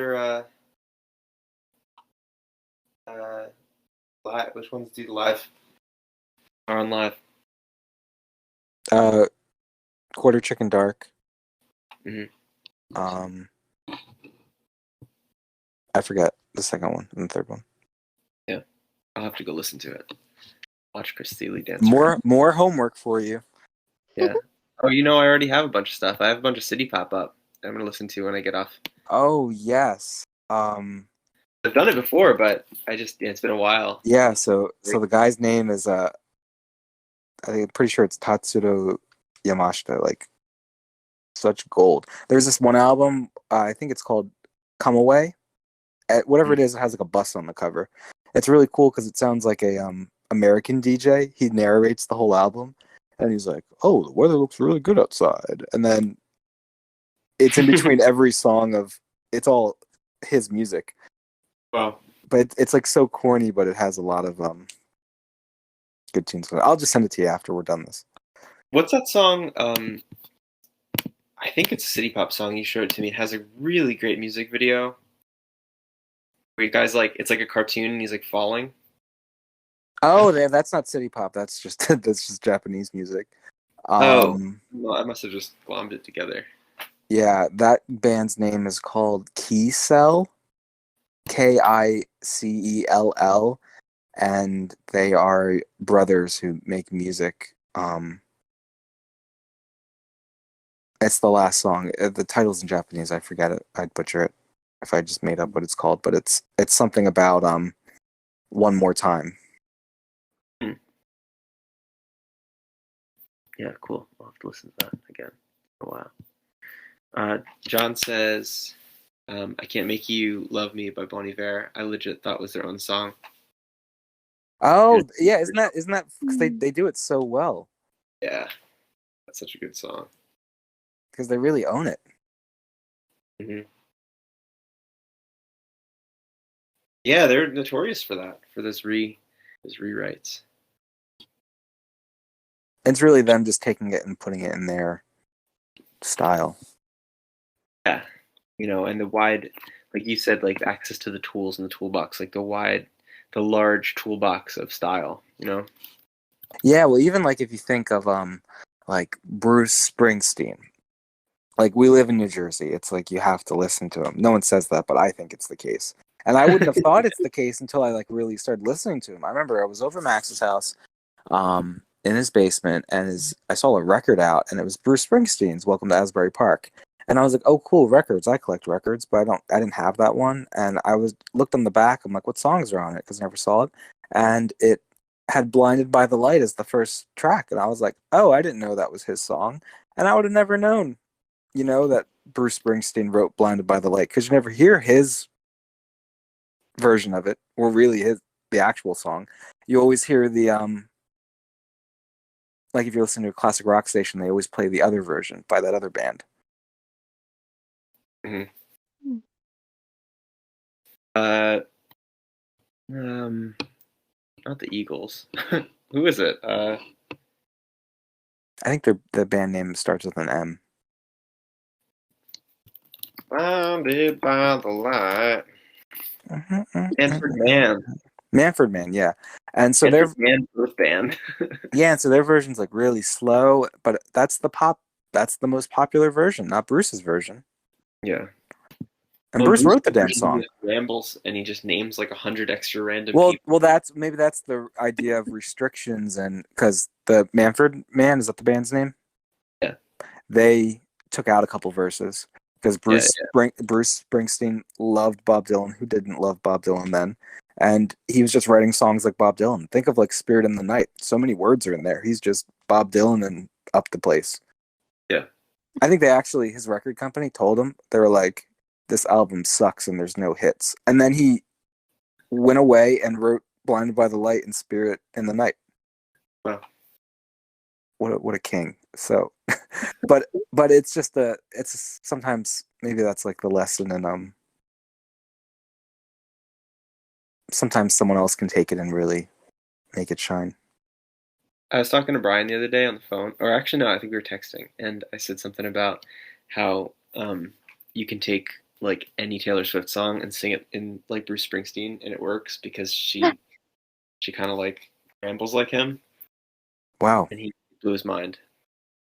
I never knew that. Yeah, it's like one of my favorite things about her music. What would it be, like a big band Bruce Springsteen or like a Nebraska by himself harmonica Bruce Springsteen? Both are both rambling. Probably bigger band. Probably like more macho, like later life macho. Mm. Like Love Story. That was the example that made me think about it. It was something that I learned while like mixing live music once years and years ago, just staring into oblivion. I was like, oh my god, this sounds like Bruce Springsteen. Because if you do Love Story, I can't think of the lyrics right now, but if you do Love Story and you just kind of have it drive and like let's look up the lyrics. This is going to be good audio for recording.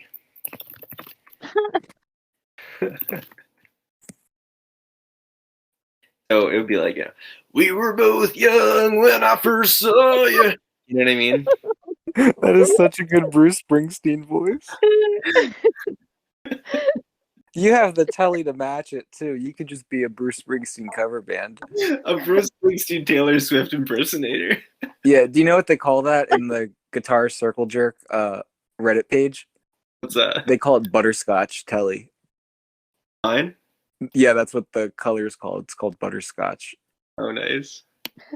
I close my eyes and the flashback starts. I'm standing there. And then it's like a saxophone or something. Horn line, yeah. Horn line saves the day.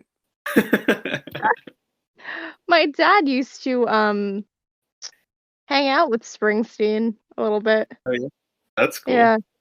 Yeah. He'd go to the Stone Pony in Asbury Park. And when my dad was like in the National Guard, he would like come sit at their table and like hang out with them. Oh wow, that's cool.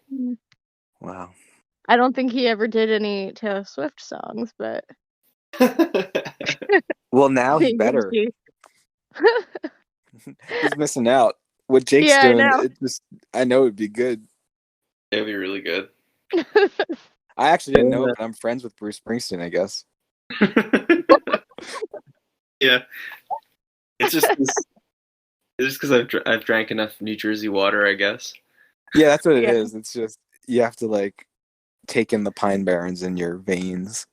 Yeah. I wanna read what John wrote. And start with the end that's in italics. It says, I have a lag in processing what you folks are talking about. Apologies. So he's talking about I think some of the earlier stuff, not Springsteen or Taylor Swift. Makes me think about how in visual design, at least in my wheelhouse, that this kind of interpreting things in your own way is frowned upon. Like it's different in different art forms, I guess. If you choreograph a dance differently, it's transformative. If you sing a song in your voice, it's an emotive interpretation. But when you remake a visual UI paradigm, it's like you're not respecting the amount of work that was put into that piece of design, and it's shameful. Yeah, I see that. Yeah. Actually, it's a little bit like that with dance too.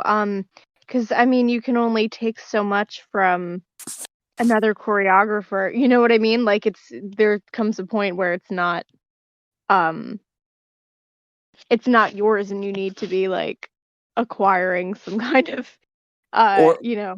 or is there like a point too where that I always think of, like, say a song has like a guitar solo, and Mhm. the recorded version's obviously so famous that that guitar solo is no longer a solo, it's like a part of the song. And Yeah.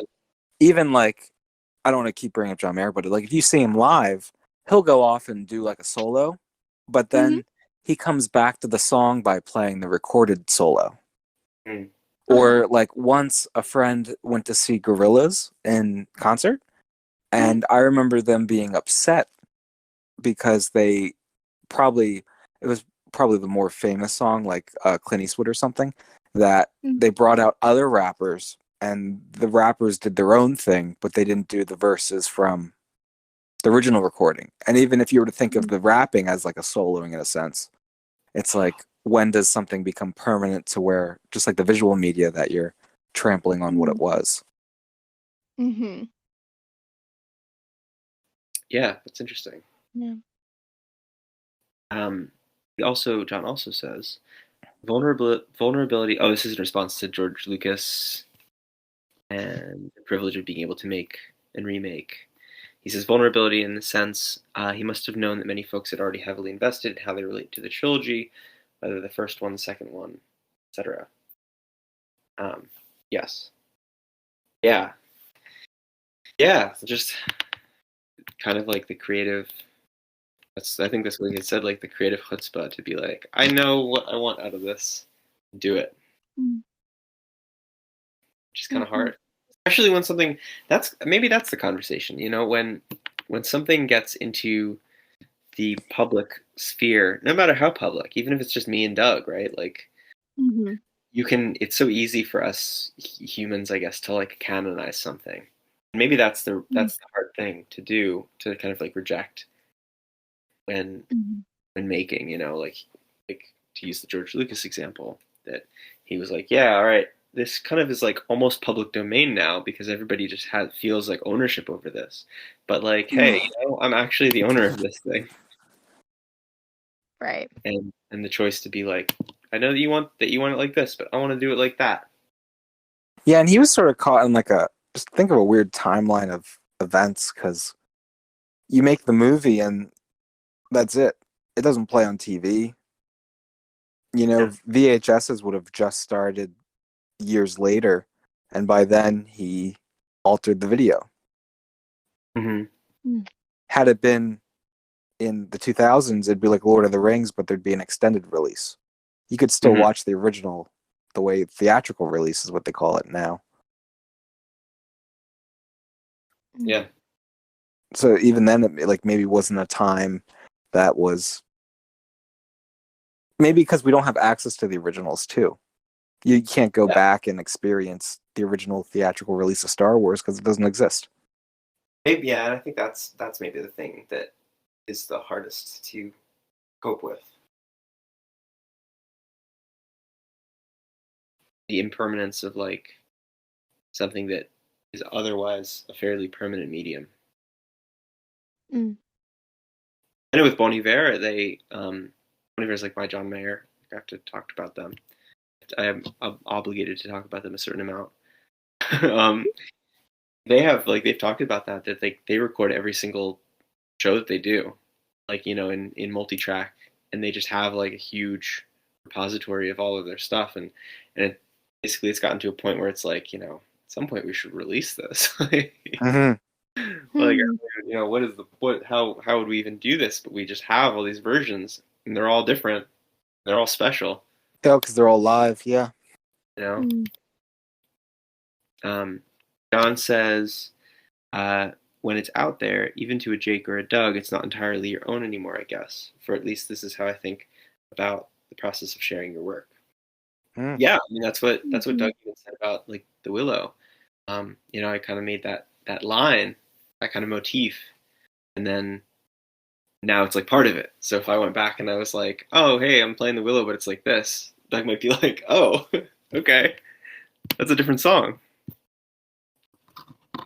Yeah, because even then, it's like part of me. Like I'm taking it, and now it's part of my own world. Mm-hmm. Yeah, it becomes yours. Oh, we lost Alyssa, but now she's in the audience, waving down to you. Hi. Back. I'm sorry. It's okay. I don't know. At some point, we should end this probably. Although it's all just friends, so we could talk for like more hours if we want. Um, but I know that John said that he was waiting in line. But Neil, if you are interested in coming up and having uh, any voice conversation, you're welcome to do that. Just want to make sure you know you can.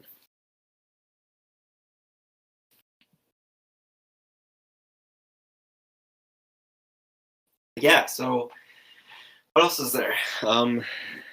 Doug Doug released a bunch of good music, and you should listen to it if you haven't gotten the chance to. I guess I'm saying this to the present people. And then Jake is going to release music.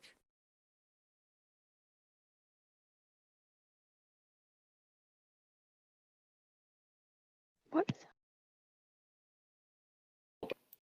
Oh, okay. I got like a maybe it's just a latency issue or something. Um, anyway, yeah, 2 weeks. It's funny that I like set such a long distance from um the other release from Passenger, because I kind of recently I've just been like I just want it out. I just want to make sure it gets to somebody, you know. It's not And you're probably like, why did I do this to myself? yeah, I literally feel that way. I felt a couple times like maybe I should just drop it. Maybe I should just. I told everybody. Um, I told everybody one date, but what if I just drop it now? I feel like that's not the move. Well, like, that's what sometimes happens is that the world sometimes is just a different place from when you originally intended. Yeah, yeah. A lot of good weird stuff on that though. I'm excited for that. Oh, I'll tell you a good story. I'll probably tell this in the liner note for it in a couple months, but um, uh, Doug, we were talking about staying at Don's and recording some songs, and it made me think about something I want to talk about. I don't know if I ever told you this, but so Don's house is really old, place that I would stay and watch his pets and his house and his garden in the seasons. Um, it's really old. It's like 1817 or something. It was like the first foundation, and and then it was like one of those houses that like started small and like each over time people like built onto it to make it a bigger house. But it's really old. And one time my sister came to stay with me for like a couple days while I was there, and my mom had dropped her off, and um, my mom had a really horrible dream while we were there that like really fucked with her. She told me like she's a dreamer. Like I'm a pretty hefty dreamer. I get like really intense dreams. But she was like, I woke up in the middle of the night wanting to like flee from the house. Like I literally thought it was like demonic, and which was a very harrowing thing to hear somebody else say. Well, I had to stay at the house for a long time, and I'd also visit it again. Even if you don't think like believe in that kind of thing, you're just like, oh, somebody felt like they had a really like scary time here. Um, it was a dream that had to do with the house. Like it's one of those horrible dreams where like in the dream you're in the same place you are in real life, you know? Um, and so I always like kept that in my mind, and like it was a little spooky the house because it's like in the middle of nowhere and like you're by yourself, and like creeks and all that. And I was I was at the place Doug had left. Um, that's the time that we had recorded, and I recorded a couple tracks. I recorded Veil, I think, while I was there, most of it anyway, and I recorded this instrumental thing that I just did in one take, pretty much, which is called Alone Echoes, and it's right before the Willow. Um, I only say that because there's a lyric in the Willow that's Alone Echoes the Willow, which is why I named it that. But uh, in listening back to listening back to the recording while while mastering the album, I am listening to Alone Echoes, and there's a moment that sounds like there's footsteps, like in the distance, just like tap, tap, tap. And No, I was like, no, thank you. okay. Oh, So, yeah. So you can go find that. It like literally it exists on the album. But maybe I when always it's thought that light, was like really. What'd you say, Alyssa? maybe when it's light out. Mhm. Done. Yeah, yeah, And Absolutely none someone of else that. is in the room with you. yeah, Ugh. yeah. Very, but like kind of cool. Like I don't have much of a relationship to thinking about like the paranormal because I don't generally think about that. I don't really. Ghosts can be collaborators too. Yeah, I was a drummer. I don't really like actively think about that kind of stuff. I'm not much of a believer in that way, but not like I'm not a believer. I just don't think about it. I don't really find that fulfilling, I guess. Um, and so like it definitely is spooky, and it really spooked me. But it also kind of like John said, it was sort of like this moment where I was like, oh, that kind of fits the theme of the song. Like it totally like the potential field recording of a strange creature, a strange ectoplasmic creature bouncing around.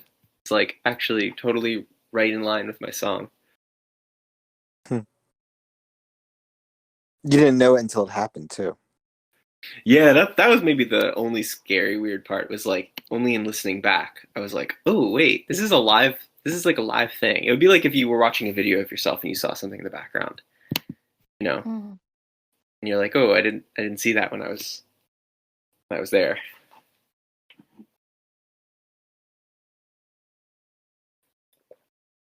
Now I feel like we're doing like ghost stories around the campfire. Ghost art stories. One time I was in the dance studio and I It's funny you say that because I've had nights like in studio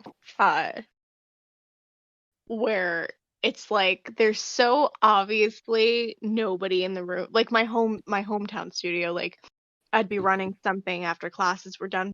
Like nobody's there and like the owner or whoever is still downstairs and whatever, but you turn your back to the room to play, whatever you're gonna play, and it's just like, oh, like, oh, why? yeah, yeah. Yeah. I don't know, so maybe I have collaborated. Don't know it. Yeah. Like that one Yeah. famous movie from that movie Ghost. The one famous scene from that movie Ghost.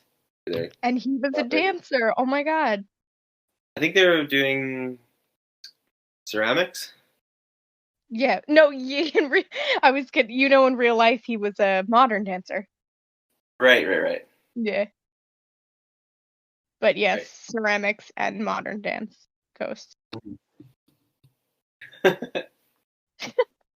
And what's the scene? A ghost appears? There's a movie called Ghost, and I never saw it, but there's like a really famous scene where there's a lady and she is doing ceramics, and the ghost shows up and does the ceramics around her shoulders with her. Sounds funny. He's like her dead husband or something. Like she misses him. Like he was taken from her tragically. It's not just like, That was hey. some guy. Like, wow, look at this. I'm trying to see if I can find it as a GIF. I feel like I'd be able to do that. GIF ceramic. Okay. That's gonna work, right? Oh no, wait. Just put like ghost Patrick Swayze. I don't Wait, I know. think this is it. I think I found it. Did you? I don't know if this is like I don't know if this is altered. I guess that's the question.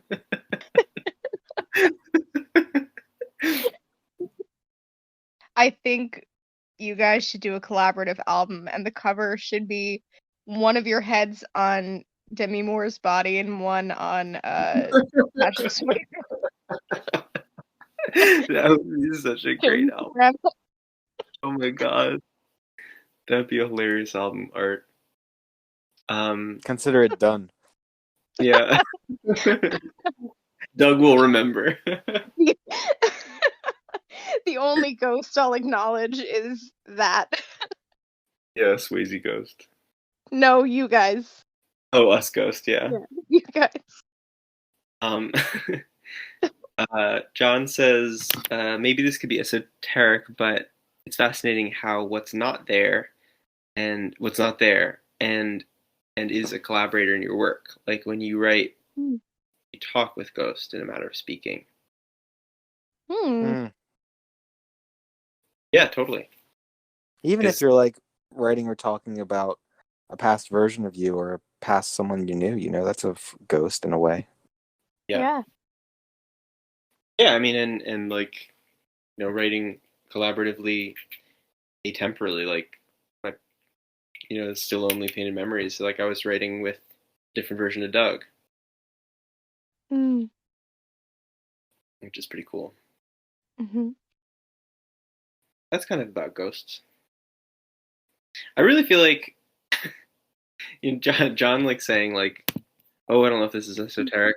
I feel like I could probably start every sentence that I ever say with, "I don't know if this is gonna be esoteric," because like I think I could probably define every single song that I've ever written. I could probably say if I wanted to just be kind of like shitty and not describe the song very well, I could just say it's about ghosts, and I wouldn't totally be wrong. And it's not like I'm actually thinking about ghosts, but like most of my songs kind of have to do with ghosts. The Willow. I'm down for it. I mean, very directly, Thesis mentions Ghost. But the ghost is me. It's still lonely. Also mentions a ghost, but the ghost is me. And me as a little kid. Let's see, what else? Porcelain Isn't and that Smoke. even in your bio description that you write songs about Yeah. ghosts? Yeah. Porcelain and Smoke. Ooh,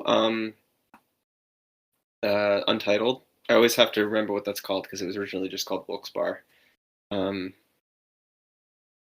That's about there's kind of a ghost in that, sort of. What else?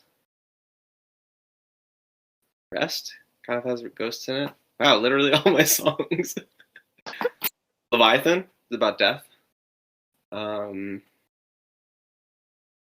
Time is also about death. I love it. It's like you have a wheel that you're spinning, and like a third of them are ghosts, a third of them are death. Yeah. A third of them is about both at the same time. Yeah. Oh, Residue. Residue is about ghosts. And only one and a half are about Patrick Swayze. Yeah. Yeah, they're like the special ones. That's why we haven't heard a Patrick Swayze song yet, because it's not as likely that he'll land on it. Yeah.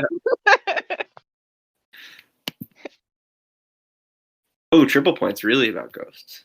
That's about so many ghosts.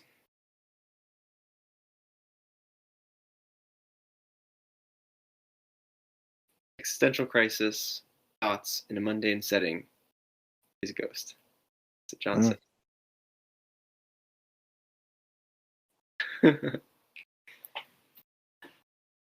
Yeah, lots of ghosts. Jeez. And then Alone Echoes is the only song with a real ghost in it. The only song you'll ever hear with a real, honest to goodness ghost. That's just like the Patrick Swayze part on your board. One of them's an actual ghost. Yeah. Hey, can I be on this track? Do you really think it's a ghost, or could it just be like your mic picking up stuff that you just didn't know? Like maybe someone was tapping in the house, or I don't know. No one else was in the house. How do you know? Yeah, that's true. You don't know that. I don't know that no one else was in the house. Yeah, somebody could have broken in and you didn't know, and they just were like, "Oh, he's like jamming." Yeah, I'm just gonna go. like you were busy playing guitar, recording and stuff. Maybe someone like dropped in. So Yeah. there are a cat and a dog in the house, but they weren't in the place that would have that sound would have come from. because that sound would have come from upstairs. And so there was no one. Oh, I'm you not were trying to. I'm not trying to downstairs. ghost bust. Yeah. Jake's like, it was a ghost. Stop grilling me. Yeah, get off my back, Mom.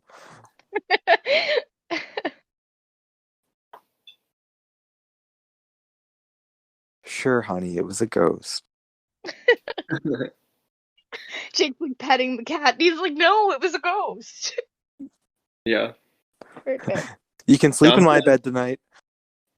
John said the visual that I get from that album is a zoetrope that's a ghostly image in progression. Which album?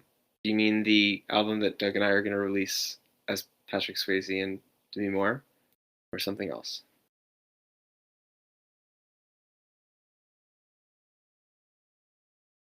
Wait, Oh, what? uh, so a ghostly, the progression of a ghostly image is that. I like that. It gets like less tangible as it goes on. It makes sense. It makes a lot of sense. I meant that. I meant to do that. Totally. No, I mean, I guess I did. Like, no, I think that I'm not busting your balls, John. I think that makes a lot of sense, and I think that I in many ways that probably is slightly deliberate in the sense that like that song is broken up into two halves, and that there's a mm, progression of like non-linearity. I look forward to I when I released or when I created uh what did I call this Extras album? Oh, this area of Cradled in Me. I can't remember when when I was like putting it together. I was like, ooh, what if instead of making it what if instead of making it an album by itself, I just made a deluxe passenger and it had like 30 tracks on it. And they're all just the same song. It's like the same passenger songs, but then all of the This Area of Cradled in Me tracks. But instead of calling that an extra album, I would just call it like the deluxe version. I like the idea of you having a deluxe version.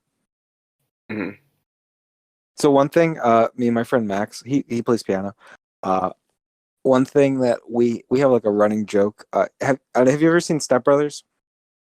The movie with Will Ferrell. There's a scene where at the Catalina wine mixer, they hire a Billy Joel 80s cover band, and the whole thing is that they're like, no, sorry, sir, we only play 80s Joel, because he was asking for like a different genre. Me and Max, we can only play one song really good together, and it's Peg by Steely Dan. And so we always joke about being in a band where all we play is Peg. Mm-hmm. That's a really good idea. And that's what it would just be, like 10 versions of the same exact Peg. Wow. I really like that. I'd hire that band.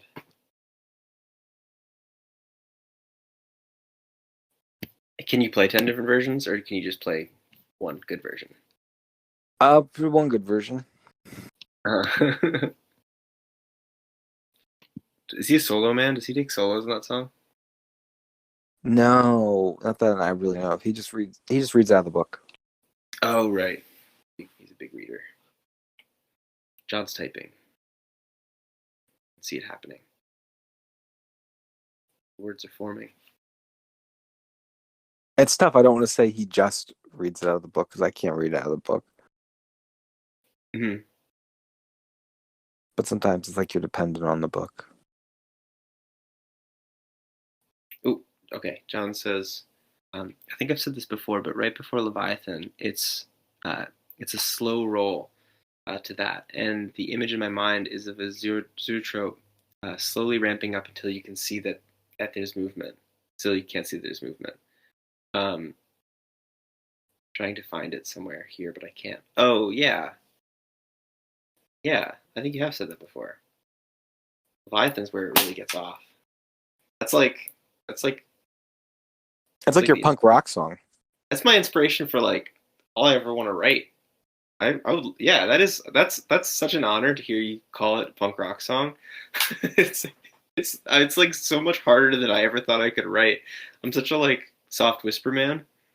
Mm. Kind of still soft whisper in that song, yell whisper. But you're like stretching your writing wings. That's how Paul McCartney wrote Helter Skelter. I think he saw an article where someone said that the Who is the heaviest band ever, and Paul was like, "I'm going to write a heavier song than them." Wow.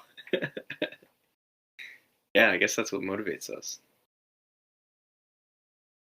Um, yeah, I forgot that it's been so long, but I forgot that Alyssa that we did that video where you showed me some of the Leviathan choreography. Yeah, it has been a minute, huh? Yeah, that was like November or something. Ooh, jeez. Yeah. Coming Yeah. up again, November. Yeah. You're much closer to the next November than the last November. This is Much, true. No. much. Every November, I'll give you another minute of Oh, fantastic. Leviathan. I guess you literally could do that. That's we've gotten to a point where my first large composition that uh, I wrote in 2013, and that's the one I was talking about earlier that Doug played piano on. And Mm. I never recorded like a really like high end version of it. I mean, I actually didn't. That's not like to slight Doug. We never recorded like any version of it.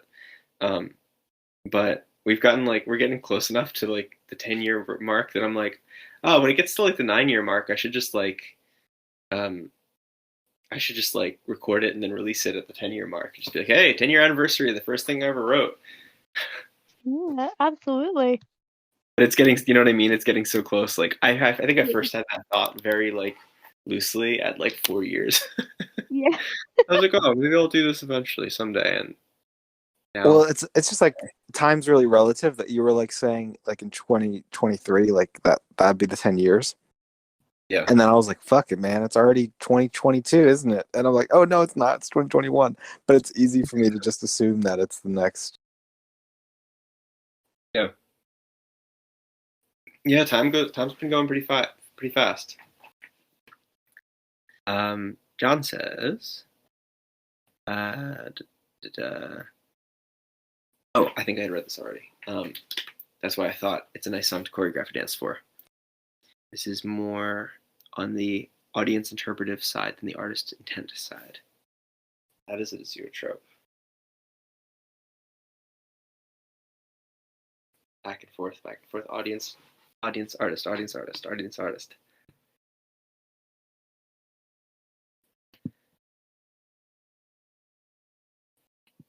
Jake, do you have any ideas for what you'll do next once you release your thing? Huh. Well, I had an idea for. Oh, you were commenting on something we had said. I see. Um, I I kind of have. I need like concept. I'm a concept first kind of boy. So like it's not like I'm not making anything until I start having a concept and then I start writing, but like having some sort of a concept, even if it's really loose, really helps me write. And I kind of have like the beginning of like a concept that will just be really nice to like start kind of writing in or thinking about, and I kind of I want to deliberately keep my ideas loose so that I'm not like just like, oh cool, this will be the next 8-song album, Mm. like keep things super loose and come up with like as many ideas as I can and enjoy them all, and if I come up with 30 ideas and then put 10 on an album, cool. But I think I've just been thinking a lot. I mean, this is something we even joked about this because you had sent me a song a while back. It was like, oh, it was the Thread song. I think it was like from the vantage point of like your room. No, there's actually a couple songs that you've written from the vantage point of your bedroom. And the Thread song you talk Oh, about. because I sent you one of my small songs. Yeah, because I write songs every day if I play guitar, probably. Some of them Yeah, stick, and I record them if I think they're good. and then there's the one about the light coming in through your window shade. Oh yeah, that's an old one. That's an old one, yeah. Yeah. That's a good one. And then there's the one that I really love. That I mean, I love all your songs, but there's the one that I really love that has the like moving. Want to make enough room. Want a room that's bigger, kind of thing. Oh yeah, yeah, yeah. Um, All my small songs. yeah. But I think that made me start thinking about like songs from a fixed vantage point kind of thing. But then also like songs from like a lot of fixed vantage points. Like I really love um, uh, oh, John's heading out. Anyway, I'll listen to this again later. I'm just here rambling with half thought sentences. Have a great night. Congrats again, Doug.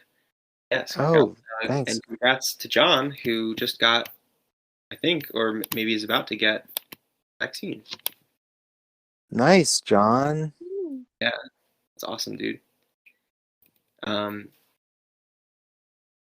but yeah, no, I've just been thinking about that. I've been thinking, I think like kind of dual inspiration, or maybe quintuple inspiration. But thinking about you writing like from your bedroom, I was thinking about like writing like the idea of like bedrooms, the idea of like sanctuary spaces like that, and like almost like how a song can put me into your bedroom, or song that I write can put me into anybody's bedroom, and then I love like overlapping like ideas so that I can like take an image that's real and I can have like all these biographical like documentary style images and overlap them so many times that they just become something different. And the last couple things I've been writing have kind of felt like that. And that's sort of inspired by Triple Point, which did that I think the best out of any song I've ever written. Like Triple Points almost seems like its own story, but it's actually just an amalgam of like a bunch of stories that all are part of my story, I guess. So that's like that's the next thing I want to just like chew on for hopefully a couple of years. Hopefully I don't get the bug and want to make a new album. I just want to like sit in what I have for a little while. Mm. What about you? Me? I don't know. I'm just having fun playing guitar, writing stuff. Recording's really tough, so maybe if I felt like it, I would try and record. I just have to be in a good headspace because I want to be able to enjoy that while I'm doing that. What about when Claire and I move? If I can like set up a space that's semi-permanent recording, would you record a lot more? Yeah, maybe that's what it is too, just having the space. Because even like right now, I would have to break all the stuff out, Yeah. which is a pain. If you were Where gonna it's really record, easy just to grab a guitar and sit on your bed and play. if you were gonna record, what would it be next? What would I record? I'd probably do all the little songs that I've been doing because they're really fresh. It's really easy and more inspiring to do something that's really fresh. Yeah. But I mean, I have a whole other bunch of stuff that I used to play. Yeah, well, I guess I'm framing it like that because a while back you had, I think you're better at this than I am, like just kind of coming up with almost like the playlist. Like I have all these songs and just be like, oh, I want to do it in this order. And you're telling me about, I think a bunch of songs you had in an order that you wanted to put them in. I just remember because you were telling me about the album art you wanted it to have. Oh yeah, the songs. Yeah, because I still remember and I know all those songs, but it's just sometimes you get so far removed, it's just not in your headspace anymore. Yeah. Right. Like there's a lot of songs that you have that that I don't really see in your rotation anymore. Yeah. Like Don't Trip. We all move on. Yeah, that's such a good one. I really missed the boat on that. That's a song about Mac Miller. Yeah. Passing away obviously prematurely, and like a friend's girlfriend's brother who also ended up dying young. And I'd say I missed the boat because the song says "Don't Trip" in it a lot because it's just in reference to Mac Miller. And then he didn't release, his estate released an album like a year or two later, and one of the songs is called "Don't Trip" or something, and it has "Don't Trip" a lot in it. And I just remember thinking, I'm like, oh great, now I can't release this because now it'll just be like I stole this, but I didn't. Yeah. Mac Miller stole it from me. Yeah. Maybe they heard you. The estate heard you. I just like to think that we both came to the great idea to use it like that. Yeah, totally. Alyssa, what are your next things? Oh man. Oh God, I couldn't even tell you. Uh. Well, you're gonna tell us. Oh. All right. Aggressive. I don't know. I've been looking at I've not done much work with like screen dance. So I kind of keep turning towards what if I made like a concept choreography video like on site or site specific work and stuff that I've not really had the opportunity to do, which is not in a studio, you know? Hmm. Whatever that looks like. Yeah. That'd be Music videos maybe, you know, stuff like that. yeah. It's fun. Yeah. Yeah. I would love to do more music videos. That's what Doug. Maybe that's what we should be working on next. I feel like there's a couple like Music production videos. side things. Either one of them is like writing down all of my songs in like the same kind of coherent way with a bunch like and actually writing down some of like the motifs that are in them and stuff. That way, like if Mhm. I forget how a song goes, I can remember. Um, Hmm. that's like a big slog, good slog, but big slog to do. And the other one is like, yeah, that would be so fun. We did Brandon and I last year, a whole year ago. We made a song and we made a music video for it, and that was really good. Mm. So fun. Yeah. Let's make a music video, guys. Yeah, Yeah, get the band together. That's awesome. yeah, totally. I'm down. You know I'm down. Yeah, that would be really fun. Yeah. What it should be something from one of the releases you just did, Doug. It should be fresh Mm. that way. Like an app. It's gonna be a new song, Oh, new song. whole New new song. Okay. Oh, is that too much work? Mm, maybe. Well, we have that one song that we just started that was really fun. We start when we Yeah. Did you ever make words for it? No, I haven't had a chance yet. I listened to it while driving. It actually is pretty good. Yeah, I listened to it the other day too. I liked it a lot. Kind of has it kind of has a like constellation energy to me, Yeah. but better. It just needs words. It needs words, and it needs probably some other movement in there. Extra chords on a piano. And dancing in a music video. Dancing in music video, Um, exactly. We're good. We're ready. Yeah. Cool. Who would be the dancers? Would 1,000 Alyssas. We'll just mask the air. I just fight myself, Parent Trap style. Yeah, perfect. Yeah. All in the concept. All in the concept. You tell me. Yeah. that's the concept of Thousand Alyssas. You say Oh 1,000 my! Alyssas? What an. That'd be good. Well, we should probably end our conversation on a looking forward note. Mm. Yeah. Despite this wonderful conversation just being a wonderful conversation, because I have to wake up at 5 a.m. to go farming. Ooh, Wow. Yeah, that's fun. it is fun. It'll probably be grueling, but very fun. I do like the work. It's just Yeah. I got heat stroke twice last week. What? I said it's very good work, but I almost got heat stroke twice last week. That's what I thought you said. Please drink some water. Jesus Christ.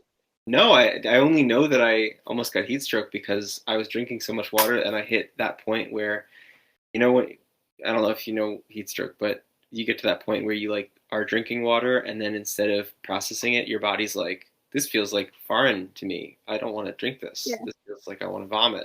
I guess make sure too that you're taking like a vitamin. Like what are Like, those things? What does Gatorade have? Electrolytes? yeah, yeah, Electrolytes. Get an alkaline water.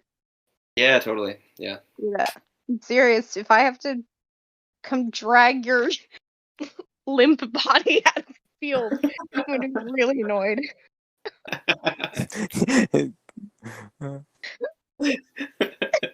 All right. Okay, and on that note,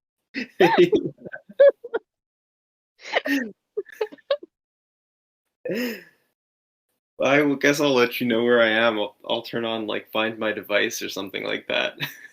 perfect. That's not gonna help. You know I don't know what technology is, but okay. Yeah. Just this angry person just stomps through a field. You're just stepping on every head of cabbage. You're ruining all the produce. And then you drag me through other produce. Jake wakes up healed, but you're angry at him. Oh god. You destroyed $10,000 worth of produce today. Oh no. It's like a restaurant that you then are just paying off the bad produce. Yeah, yeah. All right, everybody. I'm gonna go get to sleep. Nice. Nice. It was nice. Yeah, This is lovely. as always. Thanks to everybody for the chat, but thanks Doug for being our spotlit person. Yes, thank you, Doug. Oh no, thank you. Yeah. We'll go check out your music. I'll fall asleep to it. And I'll wake up only knowing how to do a blues solo. Oh, I wish. Do you remember? This is like, I should just hit exit or end a call. But do you remember Dexter's Lab? Yeah. Yes. There's like that episode where he wants to learn French, I think to impress somebody. And so he like has a record that's playing French like conversations, but it gets stuck because it's a record, so it starts looping on just the word fromage, which is cheese, and he like wakes up and he can only say fromage. You know what's funny is that I know I've seen that episode, but all I have in my like memory storage tanks is the meme where it's the girls are around Dexter and they're like talking about his accent. Mm-hmm.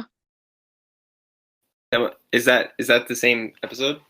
Yeah, it's a meme template, and then like all the girls are fawning over how he's saying something. Mm-hmm. All I can think about is, Didi, get out of my laboratory. Yeah. That was really good. All day, every day. That's quoted in my house way too often. Neil, thank you for coming and hanging out with us. And I'm sorry to disappoint you that I almost had heat stroke. I will make sure to work on it. Was he upset too? I'm happy everyone's upset with you, Jake. Yeah. An apology. I just get made fun of. Like you said that so casual. Like, yeah, I almost got heat stroke twice. I'm just getting. I don't know. I'm getting blasted. It's not easy to apologize when you're getting blasted. Get some electrolytes into yourself, please. Will do. All right. we ask. Goodbye, everybody. Love you all. Goodbye. Have a nice night. Yeah. Good night. Bye.